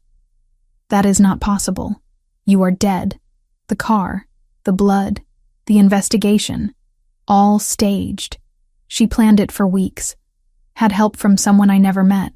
We crossed into Mexico the same night you thought we drowned. I lived in Tijuana for 9 years while you visited empty graves. No. He shook his head violently. No. My daughter is dead. This is some kind of con. Some elaborate game to get close to me. To use my grief. I have your daughter's scar. Lily pulled up her jeans, showed her knee. 6 stitches. Emergency room at Mount Sinai. You held my hand the entire time and told me I was the bravest person you knew. Anthony stared at the scar. His breathing had gone ragged. I have her eyes, Lily continued, desperation bleeding into her voice. Green like my mother's. I know that my favorite food was pizza with extra cheese. That I had a stuffed rabbit named Mr. Floppy. That you used to read me Greek mythology before bed, because I said the gods were cooler than princesses. Anyone could learn those things, research them, find them in records. The video, Lily said. The one where I am 3 years old and you are teaching me to make pizza dough. I tell you there is no such thing as too much pizza, and you laugh. Actually laugh. That video is in a storage room on 15, in a box you do not let anyone touch. How would I know that if I was not her? The last piece hit him like a bullet. He stumbled backward, caught himself on the doorframe. You went through my things. I needed to know if you were the man in those videos or the man my mother described. I needed to see if you had loved me or if that was a lie too. Get out! His voice came out strangled. Anthony? Samantha started. Both of you. Get out. Now. Please, Lily begged. Please let me explain. Let me tell you everything that happened. Why I came back. Why I did not tell you immediately. I said get out. The roar filled the entire house. Lily flinched. Samantha grabbed her arm, pulled her toward the stairs. We are leaving, Samantha said firmly. You call me when you are ready to hear the rest. They made it to the SUV. Security did not ask questions, just drove. Lily sat in the back seat, shaking. Samantha's arm around her shoulders. That was not how it was supposed to happen, Lily whispered. No, but maybe it was the only way it could happen. Behind them, in the house, Anthony Ricchetti stood in his dead daughter's bedroom and tried to remember how to breathe. His phone rang 6 times. He ignored it. Voices called from downstairs, security checking if he needed anything. He told them to leave. When the house was finally silent, he sank to the floor and pressed his hands against his face. 9 years of grief. 9 years of guilt. 9 years of visiting graves, of watching videos, of keeping clothes and toys and memories, because letting go meant accepting they were really gone. And she had been alive. The entire time. Rage hit first. Blinding, consuming rage at Rachel for doing this. At Lily for not telling him immediately. At himself for not somehow knowing, not sensing that his daughter was breathing the same air somewhere in the world. Then came something worse than rage. Hope. Fragile. Terrifying hope that maybe, impossibly, the girl downstairs was telling the truth, that his daughter was alive, that he could have her back. But if she was telling the truth, that meant 9 years of pain had been preventable, meant Rachel had weaponized their child, meant Lily had walked into his building, worked for him, let him protect her, and said nothing. He pulled out his phone, called the one person who might have answers. Samantha. Anthony. Her voice was careful. How long have you known? Silence on the other end. Then quietly, since the Albanian attack. She told me after you left to interrogate them, and you said nothing. I gave her 2 weeks to tell you herself. That was the deal. She was supposed to write you a letter, supposed to do this on her terms. What happened today was not the plan. 2 weeks. You have known for 2 weeks that my supposedly dead daughter was alive and you said nothing. She was terrified, Anthony. 15 years old. Told her entire life that you were dangerous. Suddenly alone in a city that is not safe for someone like her. She needed time to be sure. Sure of what? That you were not the man her mother described. That telling you would not put her in more danger. I would never... His voice broke. I would never hurt her. She is my daughter. She knows that now. But she did not know it when she arrived. All she had was 9 years of lies and a dead mother's confession. Samantha's voice softened. She came back because she wanted to find you. Because she hoped Rachel was wrong. Give her a chance to explain the rest. Anthony sat in his daughter's room, surrounded by the childhood Rachel had stolen, and tried to process the impossible. His daughter was alive. Everything else, all the anger and betrayal and confusion, would have to wait, because underneath it all, beneath every other feeling, was the one truth that mattered. His daughter was alive. He did not know how long he sat there. Minutes or hours. Time had stopped meaning anything. Finally he stood, walked downstairs, got into the SUV that had been waiting. "Where to, sir?" the driver asked. "The cemetery." He stood at the graves alone, the 2 headstones that had defined his existence for 9 years. One for Rachel, one for Lily, both lies carved into permanent stone. "You did this," he said to Rachel's grave. "You took her from me, made me think she was dead. Let me suffer for 9 years when she was alive." The stone offered no answers. He turned to Lily's grave, touched the name carved there. "I do not know if you are really her," he whispered. "I do not know if I can trust what I am feeling. But if you really are my Lily, I need to know everything. I need to understand how we lost 9 years." The city noise faded into background static. He stayed until his phone rang with a call he could not ignore. When he finally left, he did not look back at the graves, could not bear to see his daughter's name on stone that should never have existed. He had decisions to make, questions to ask, a truth to verify beyond what his heart desperately wanted to believe. But first, he needed to go somewhere quiet and figure out how to reconcile the impossible with the real. His daughter was alive. Everything else would follow from that. Anthony did not call for 2 days. Lily went to work, filed documents she barely saw, ate food she did not taste. The apartment he had given her felt like a borrowed stage set, waiting for someone to come take it away. Her phone stayed on the table, screen face up, every buzz making her heart slam against her ribs. None of them were from him. Samantha checked on her twice a day, in person when she could, by text when she was stuck in meetings. "Have you heard anything?" Lily asked on the second evening, sitting at the small kitchen table with untouched tea in front of her. "No," Samantha answered honestly.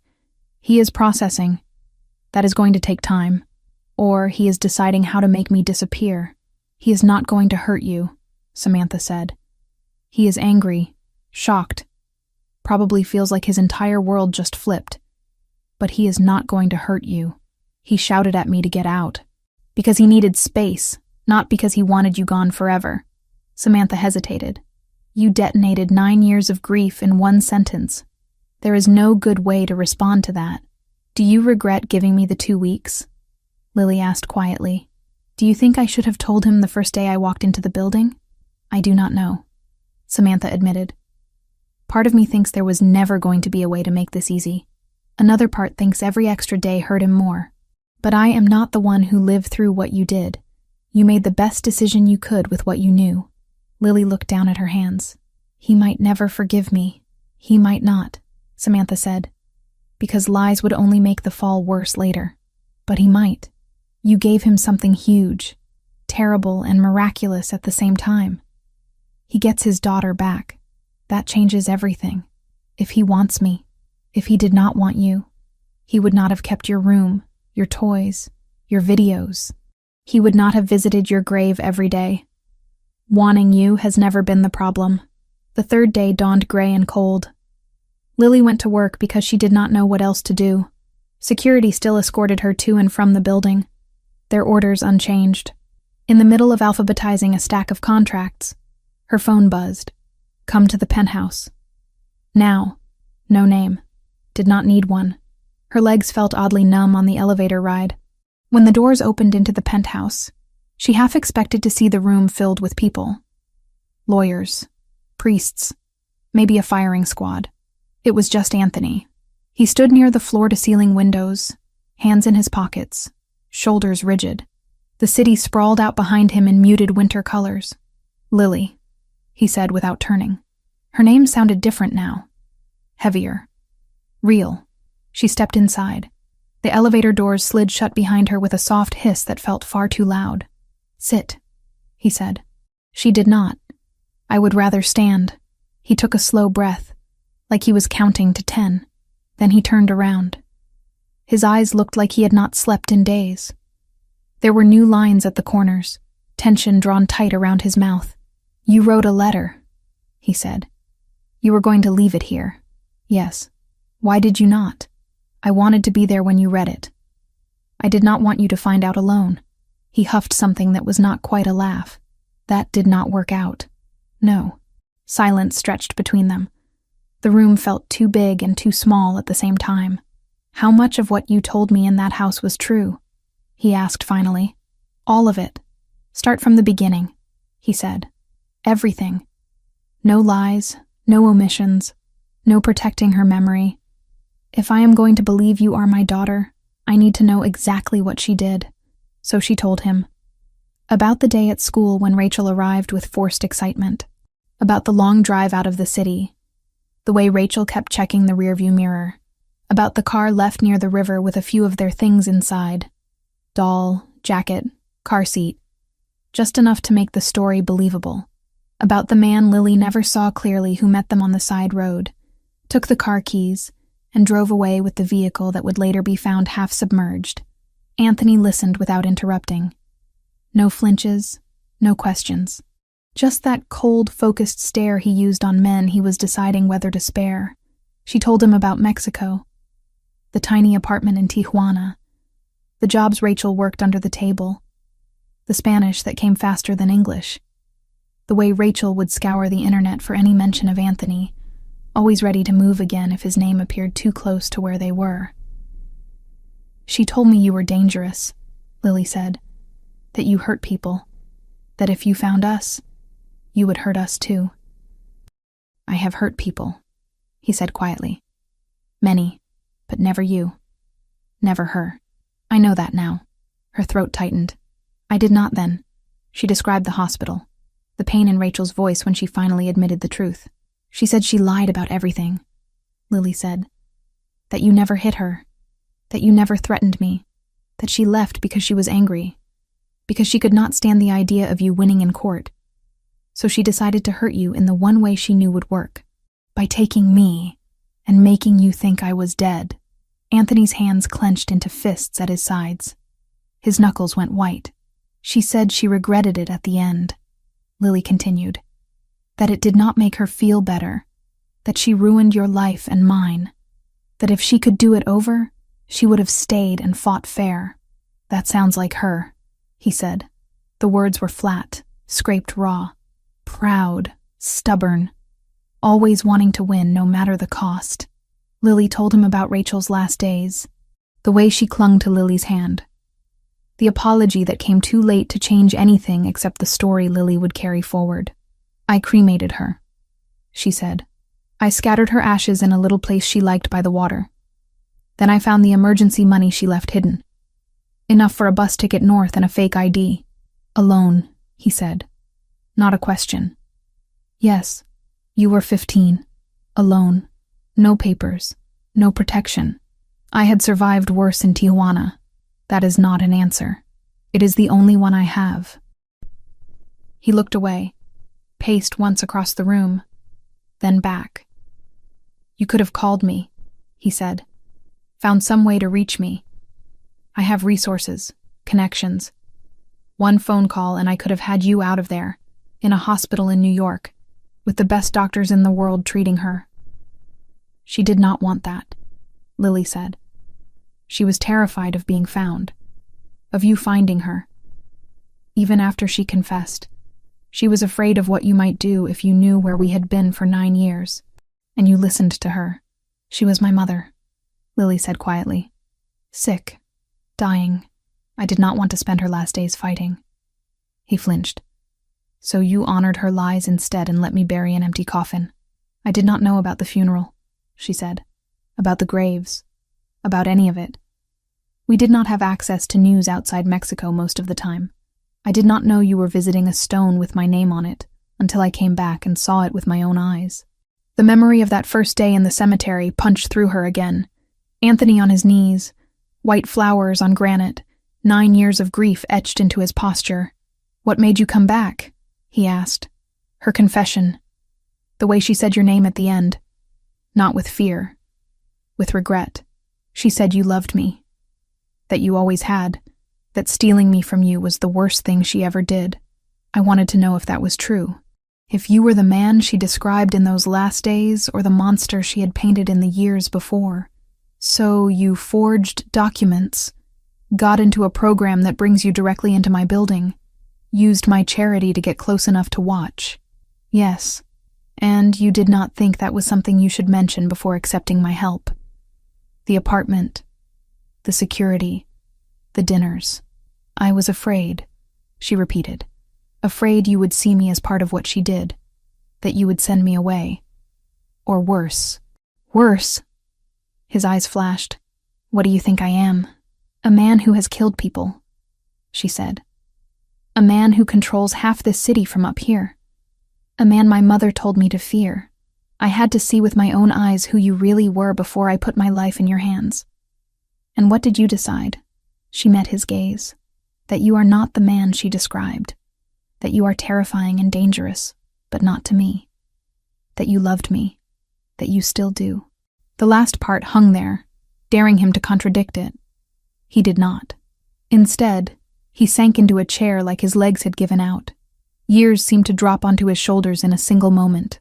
I have visited your grave every day for 9 years, he said slowly. Rain, snow, heat waves, does not matter.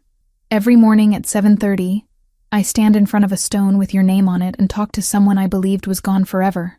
I know, she whispered. I saw you. He looked up sharply. You what? When I first arrived, before I went to the program, I found the cemetery. I watched you from behind a tree, 3 days in a row. I saw you kneel. I saw you cry. I saw you talk to the stone. That was when I realized my mother had lied. Not just about you being dangerous. About you not caring. You cared more than anyone I had ever seen. He closed his eyes like the image physically hurt. You let me suffer for 9 years, he said. You let me think you were dead while you were alive. You let me mourn every single day. I did not know you were mourning, she said desperately. I did not know what you were doing, what you thought. I was a child in another country being told my father was a monster. I did not choose any of that. And when you did know, when you stood in that cemetery and watched me, when you walked into my building under a fake name, I panicked, she said. I wanted to tell you immediately. I almost did. In the archive room, when you asked my name and heard it. In the penthouse, when you bandaged my arm. But every time, fear stopped me. Fear that if I told you, I would break you. Fear that you would look at me and see 9 years of lies. Not your daughter. You thought not telling me would hurt less. No, she said. I thought it would buy me time to be sure. To know you as a person, not a myth. To understand the life you lived, so I did not walk into something I could not handle. And in the meantime, my enemies found out before I did. That was never the plan, she said, anger at herself bubbling up. I did not think about how fast information moves. I was stupid. No, he said. You were 15. There is a difference. The anger in his voice had shifted. Less directed outward now, more turned on himself. He stood abruptly, paced to the window, then back. How long has Samantha known? He asked. Since the attack. I told her after you left to interrogate them. She gave you time. She gave me 2 weeks. I did not use them well. He huffed that not quite laugh again. No, you did not. Another silence. The air between them heavy with things that had no words yet. Do you hate me? Lily asked softly. The question had lived in her throat since the moment she said his name in the Westchester house. He looked at her like she had said something absurd. No, he said. I do not hate you. I hate what she did. I hate that you had to lie to survive. I hate that I did not know you were alive when I could have done something. But I do not hate you. Her knees went weak. She grabbed the back of a chair to steady herself. I am angry, he continued. Angry that you did not tell me sooner. Angry that you thought you had to test me like some stranger off the street. Angry that my daughter did not trust me with the truth. I did not know you, she whispered. Not really. I only knew what she said. I had to see for myself. He nodded once. A sharp jerk of his head. I understand that logically.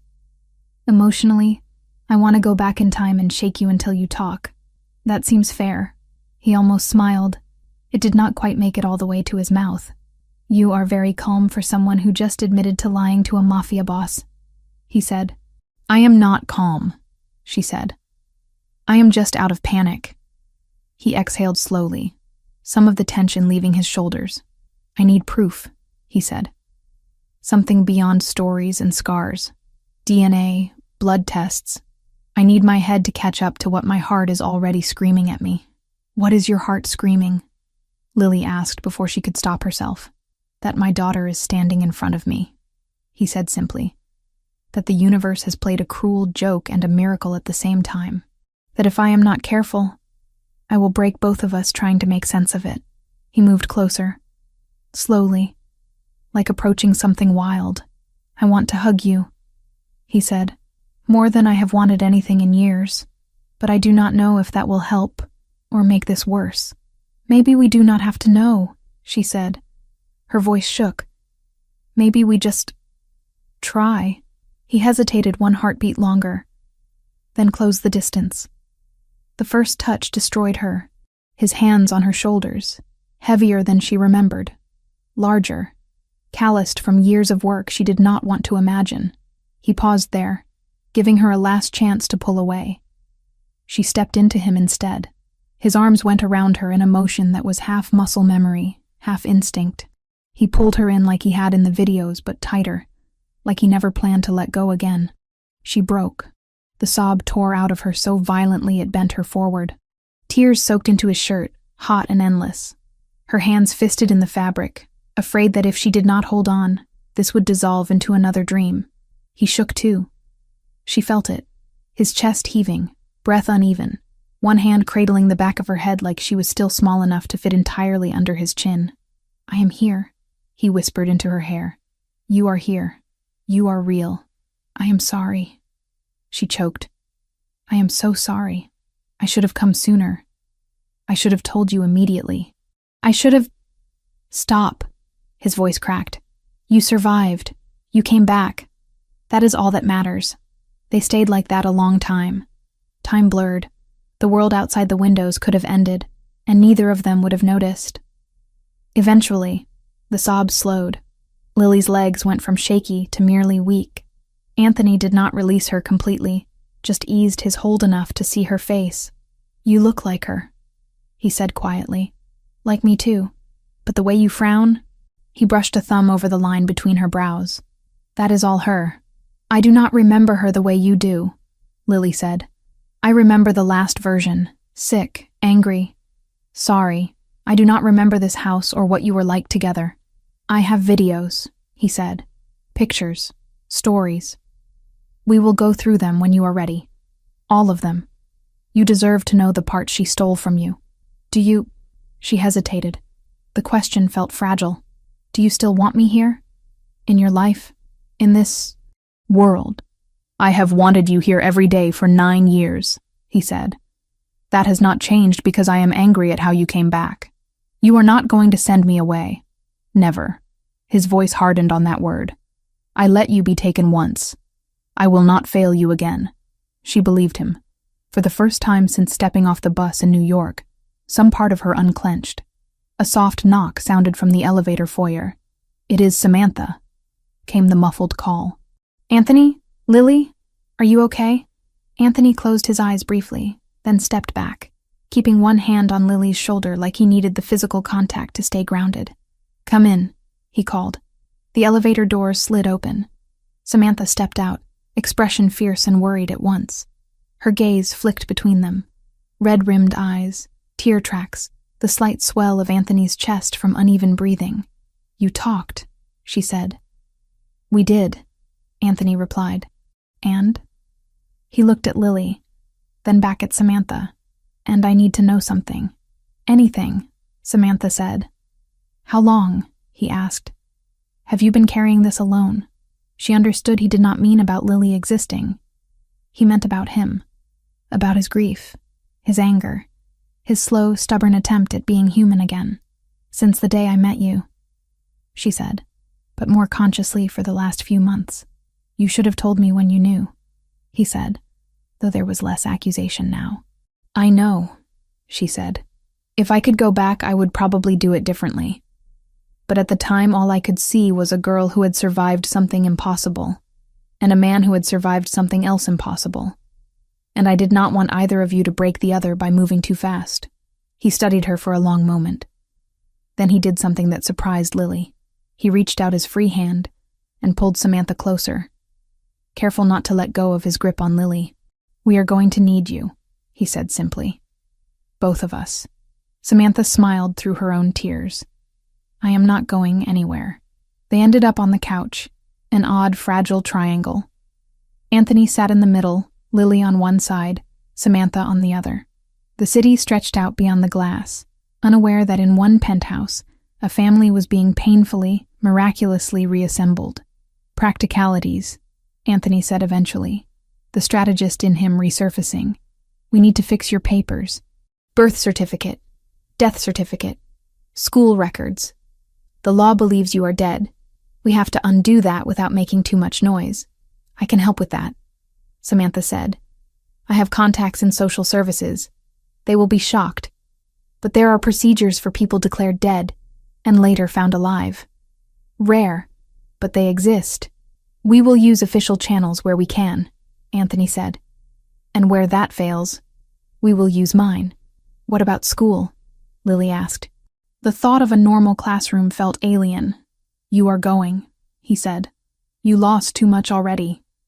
You are not losing your education on top of it. We will find a place that can handle security quietly." Lily thought about kids her age who had spent the last 9 years worrying about grades and crushes instead of border crossings and forged IDs. The idea of sharing a classroom with them seemed surreal. "What about Rachel?" Samantha asked carefully. "What are you going to do about her grave?" Anthony looked toward the window, though it did not face the cemetery. "I am not ready to answer that yet," he said. "I need time to reframe." Lily nodded. "I want to talk about her, all of her, not just what she did at the end." "We will," he promised. "She was more than her worst decision. So are you. So am I." He checked his watch, frowned. "I am canceling all my meetings for the next 2 days," he said. "If anyone complains, they can take it up with security on their way out. You cannot just—" Samantha started. "I can," he said, "and I will. I am not leaving this apartment unless the building is on fire. The world can wait." He looked at Lily again, something almost shy in his eyes. "If you want," he added. "You do not have to stay." "I am not going anywhere," she said. He nodded once, then got up and walked toward the hallway leading to the guest rooms. "Where are you going?" Lily asked.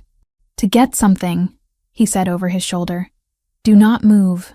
He returned with a box Lily recognized instantly, the one from the storage room, the one labeled with her name and a year. He set it on the coffee table, hands gentle. "If we are going to start over," he said, "we do it properly, from the beginning. This is everything I kept. Every picture, every drawing, every ridiculous art project you ever brought home. We go through it together." Lily reached for the lid, then stopped. "I thought you said you needed DNA proof," she said. I do, he replied. We will do the tests. We will sign the papers. We will make the government admit they were wrong. But I am not waiting for a lab report to start being your father again. Her vision blurred. She lifted the lid. On top was a photograph of a toddler with wild curls and frosting on her face, sitting on a kitchen counter, while a younger version of Anthony laughed beside her.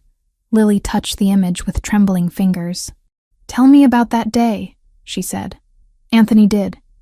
He talked until his voice went hoarse. About first words, first steps, first time she fell and got up on her own. Samantha listened, adding gentle questions that helped the narrative keep moving. Outside, the sky shifted from gray to dark. Inside, in the warm circle of lamplight, a man, his daughter, and the woman who had bridged the gap between them, began the slow work of stitching 9 lost years into something new. 2 days turned into 6 before anyone outside Anthony's closest circle realized something had changed. He cleared his schedule with the same efficiency he used to move shipments and negotiate territory. Meetings vanished from his calendar. Dinners with politicians and rival bosses were postponed indefinitely. Even the daily cemetery visit stopped. For the first time in 9 years, he did not go to the graves. His world shrank to the walls of the penthouse, to the girl who spent most of her time there now, and to the woman who moved between them like a steadying force. The DNA test came back fast. Money moved doors. A private lab ran the samples without questions. The envelope arrived hand-delivered by one of Anthony's most trusted men. He did not open it alone. He sat at the kitchen island with Lily on his right, Samantha on his left. The man who brought it stood near the door, pretending not to watch, but his eyes kept darting back. Anthony turned the envelope over in his hands once, then twice. The weight felt heavier than paper should. You do not have to open it, Samantha said. You already know. I need my head to catch up, he answered. Feelings are messy, results are not. He slid a letter opener under the seal and ripped it cleanly. The folded sheet inside rustled as he unfolded it. His eyes scanned the page. 1 line. 2. He exhaled, a sound somewhere between a laugh and a sob. 100%, he said, voice unsteady. Biological match. Parent and child. Lily's breath left her in a rush she had not realized she was holding. So that is it? She asked. A piece of paper and suddenly the world accepts what we already knew? The world, Anthony said. No, but I do. He turned to her. Hello, Lily Ricchetti, he said softly. Officially. Hello, Dad, she replied. The word no longer felt like theft. The man by the door cleared his throat. Congratulations, boss. Anthony nodded once. This does not leave this room. Not yet. When I decide who else needs to know, they will hear it from me. The man left without another word. Practicalities came next. Paperwork, lawyers, judges who owed Anthony favors they never expected to be called in for something this personal. There were procedures for people declared dead and later found alive. Rare, but not non-existent. Usually it involved fraud or identity theft. Not a mother who staged her own child's death. The lawyers explained carefully where they could work within the system and where they would quietly push around it. We will start with vacating the death certificate, one of them said. Once the court acknowledges she is alive, we can move to amend records. It will take time, months, maybe longer. But it can be done. And the grave? Lily asked quietly. That is a private matter, the lawyer replied. The state does not care what you do with a stone. Anthony dismissed them after an hour. His patience for legal language had limits even on the best days. Today, his tolerance was thin. When the door closed behind the last suit, he looked at Lily and Samantha. I want to change it, he said. The stone. Both of them. Not erase them, Lily said quickly. Just make them honest. He nodded. Rachel was not entirely who she pretended to be, but a part of her loved you. That deserves to be acknowledged. And you... He stopped, swallowed. You were never there to begin with. They went to the cemetery together for the first time. Security stayed back, giving them a wide circle of privacy. Samantha walked on one side of Lily, Anthony on the other. The wind cut across the open space, carrying the sharp scent of winter and something softer from the flowers other people had left for their dead. 2 headstones waited where they always had. Rachel's name, Lily's name, dates that now meant something entirely different. Anthony crouched in front of his daughter's grave, ran a hand over the carved letters. "I am sorry," he said. "I am sorry I put you here in my mind.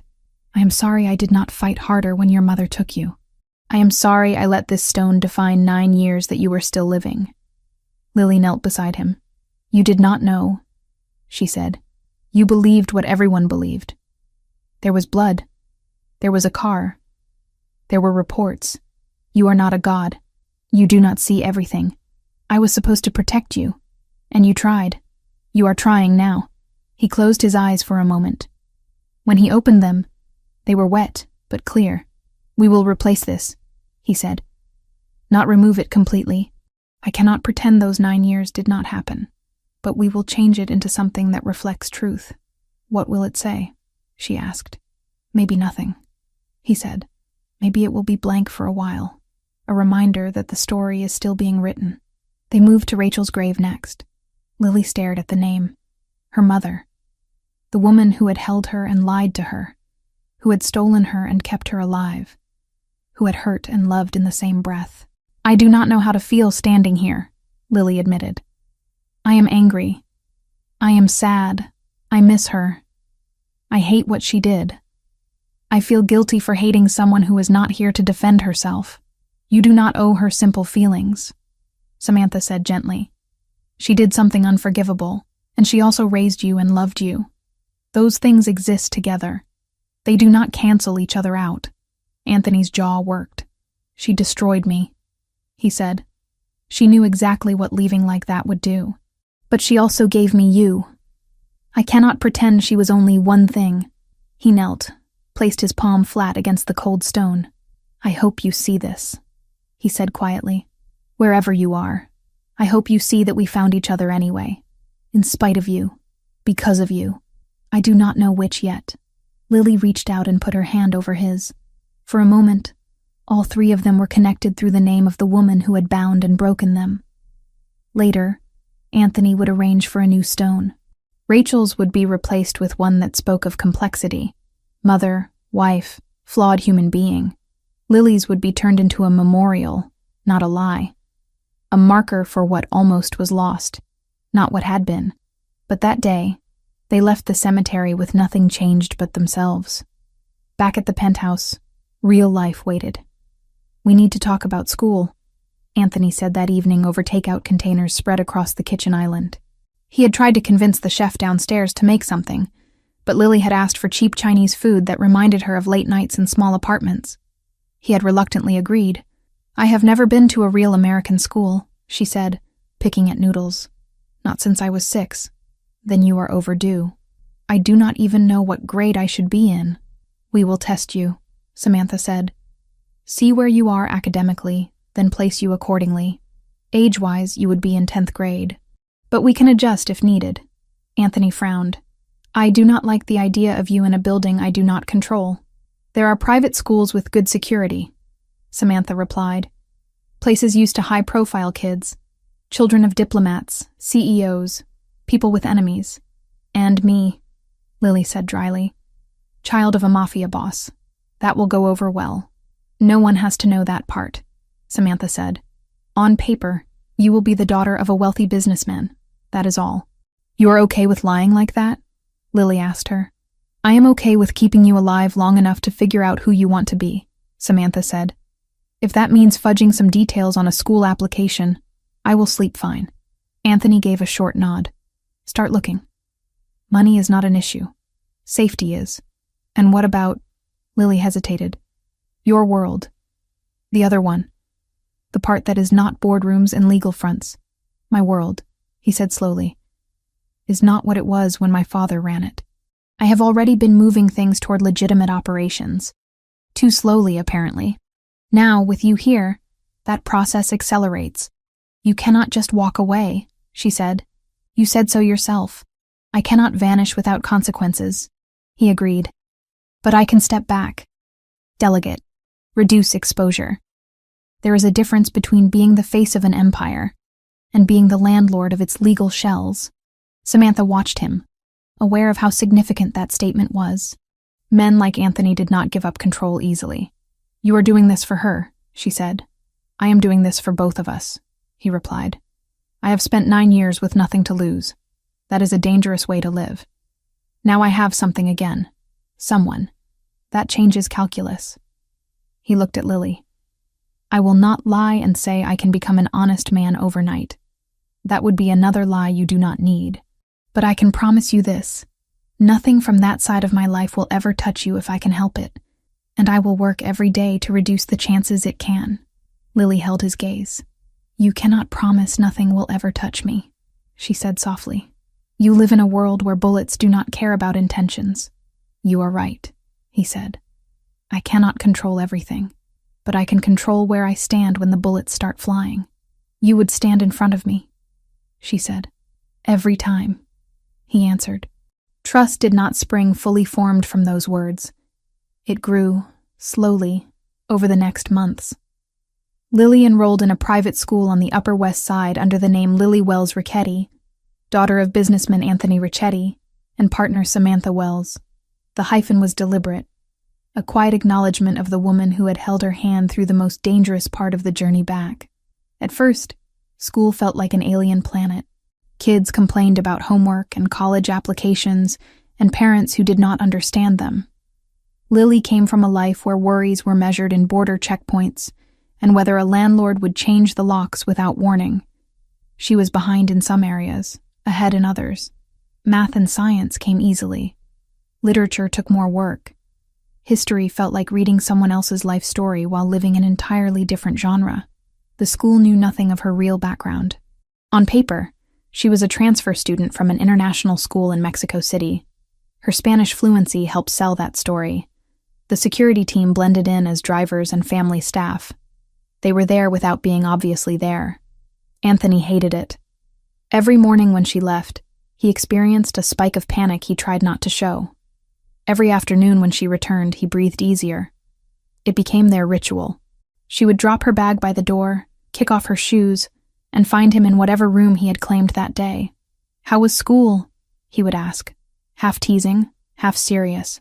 "Confusing," she would say at first. "Loud. Too many people. Too many questions." Over time, the answers shifted. "Annoying. They assigned us a group project and my partner is useless. Interesting. We learned about ancient Rome and I could not stop thinking about how similar it is to your world. Good. I got an A on my biology exam." He kept every report, every grade, every small piece of normal life like he had kept her baby teeth and birthday cards. This time, the boxes would not sit untouched in a hidden room. The organization adjusted too. Some men grumbled quietly about their boss going soft, about meetings delayed because of parent-teacher conferences, about resources diverted to legitimate investments. Others understood. "Boss is thinking long-term," one of his lieutenants said in a bar one night. Before, he was thinking until the next bullet. Different game now. Anthony did not explain himself. He did not need to. Anyone who had seen his face when he walked into a room and Lily looked up and smiled understood enough. The Albanians tested the boundaries once. A minor flare-up on the docks. Nothing major. A container misplaced, a payment delayed. Shots fired more as warning than as declaration of war. Anthony responded with controlled ferocity. Meetings happened behind closed doors. Territory maps were redrawn. A deal emerged that left the Albanians with expanded rights in a port across the river, and Anthony with a written agreement that explicitly listed Lily by name as untouchable. "If anything happens to her," he told their leader across the table, voice calm and cold, "I will not go after your money. I will not go after your men. I will go after your family, and I will not stop." The man believed him. He signed. When Anthony came home that night, he found Lily asleep on the couch, a textbook open on her chest. Samantha sat in a chair nearby, reading a file. "How bad was it?" she asked without looking up. "Handled," he said. "They will not touch her." "You cannot guarantee that." "No," he said. "But I gave them extra incentive to keep their distance."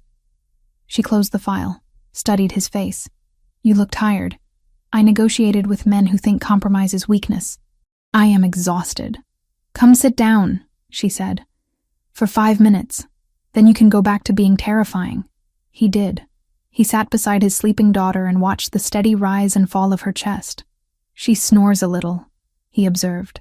Only when she falls asleep on the couch, Samantha replied. In bed, she sleeps like the dead. He winced at the phrase. She did too. I am sorry, she said.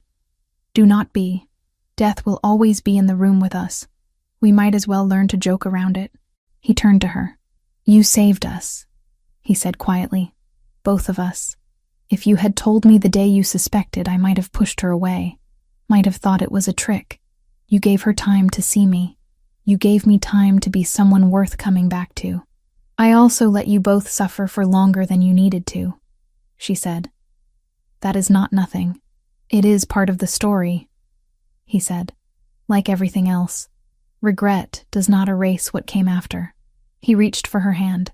It had become an easy gesture by now, but it still felt significant. I want you here too, he said. Not just as someone who bridges gaps. As part of this. If you want it. This, she echoed, glancing at Lily. You and a teenager and a criminal empire trying to become something else. Something like that. She smiled. I want it. They were not married. Not yet. The idea had been mentioned once, half-jokingly, then left to simmer. They did not need papers to define what was already clear in how they moved around each other. 6 months after Lily first spoke the truth in that Westchester bedroom, the three of them returned to the cemetery. The new stones were in place. Rachel's grave now bore an inscription that read, Rachel Ricchetti, beloved and flawed. Mother, wife, human. May the parts we loved teach us to forgive the parts that hurt. Lily read it twice. Do you think she would be angry? She asked. Probably, Anthony said. She would say I was making her too soft. She was softer than she wanted anyone to see, Lily said. You just did what she could not. They walked to the other stone. Where Lily's name had been, there was now a simple plaque. For the years we thought we lost her. No dates. No more lies. Lily traced the words with one finger. It feels strange, she said. Having a grave for a life I did not live. It is not a grave, Anthony said. It is a marker, a reminder of how close we came to losing this for real. A warning to never take second chances lightly. Samantha stood a few steps back, watching them. She thought of the first day in that coffee shop when a girl asked to sit at her table and claimed to be hiding from bad men. Different story, different city, but the feeling was similar. A moment of kindness that changed everything. Thank you, Lily said suddenly, turning to her, for believing me, for giving me time, for not running when things got messy. That is what I do, Samantha said. Stand in messy places with people who need someone to keep standing. Anthony stepped between them, took one of each of their hands. We go forward from here, he said. No more pretending the past did not happen. No more letting it decide everything either. What does forward look like? Lily asked. School, he said. Therapy. Boring things like debate club if you want it. Me in a suit in fewer warehouses and more conference rooms. Samantha yelling at us when we forget what normal looks like. And dinners, Lily added. Where you tell stories about when I was little and I pretend not to be embarrassed. And fights, Samantha said. Because you are 15 and he is stubborn, and I am not going to let either of you win all the time. And holidays, Anthony said. Real ones. With too much food and noisy people and arguments about nothing. Lily looked at the plaque with her almost grave one last time. Then she turned away from it. As they walked back to the car, she slipped her hand into her father's. His fingers closed around hers without hesitation. Do you ever think about what life would have been like if Mom had stayed? She asked. Every day, he said. But then I remember we are here now. That you are here now. And I think less about what could have been, and more about what we do with what we have. And what do we have? She asked. He squeezed her hand. A chance, he said. And that is more than I thought I would get. The car door closed after them. The city waited, full of dangers and possibilities. The past walked alongside them, but it no longer dictated every step. They were imperfect, wounded, still learning how to be a family in a world that had tried very hard to make that impossible. But they were together. And for people who had lived years believing certain graves were full, that was everything.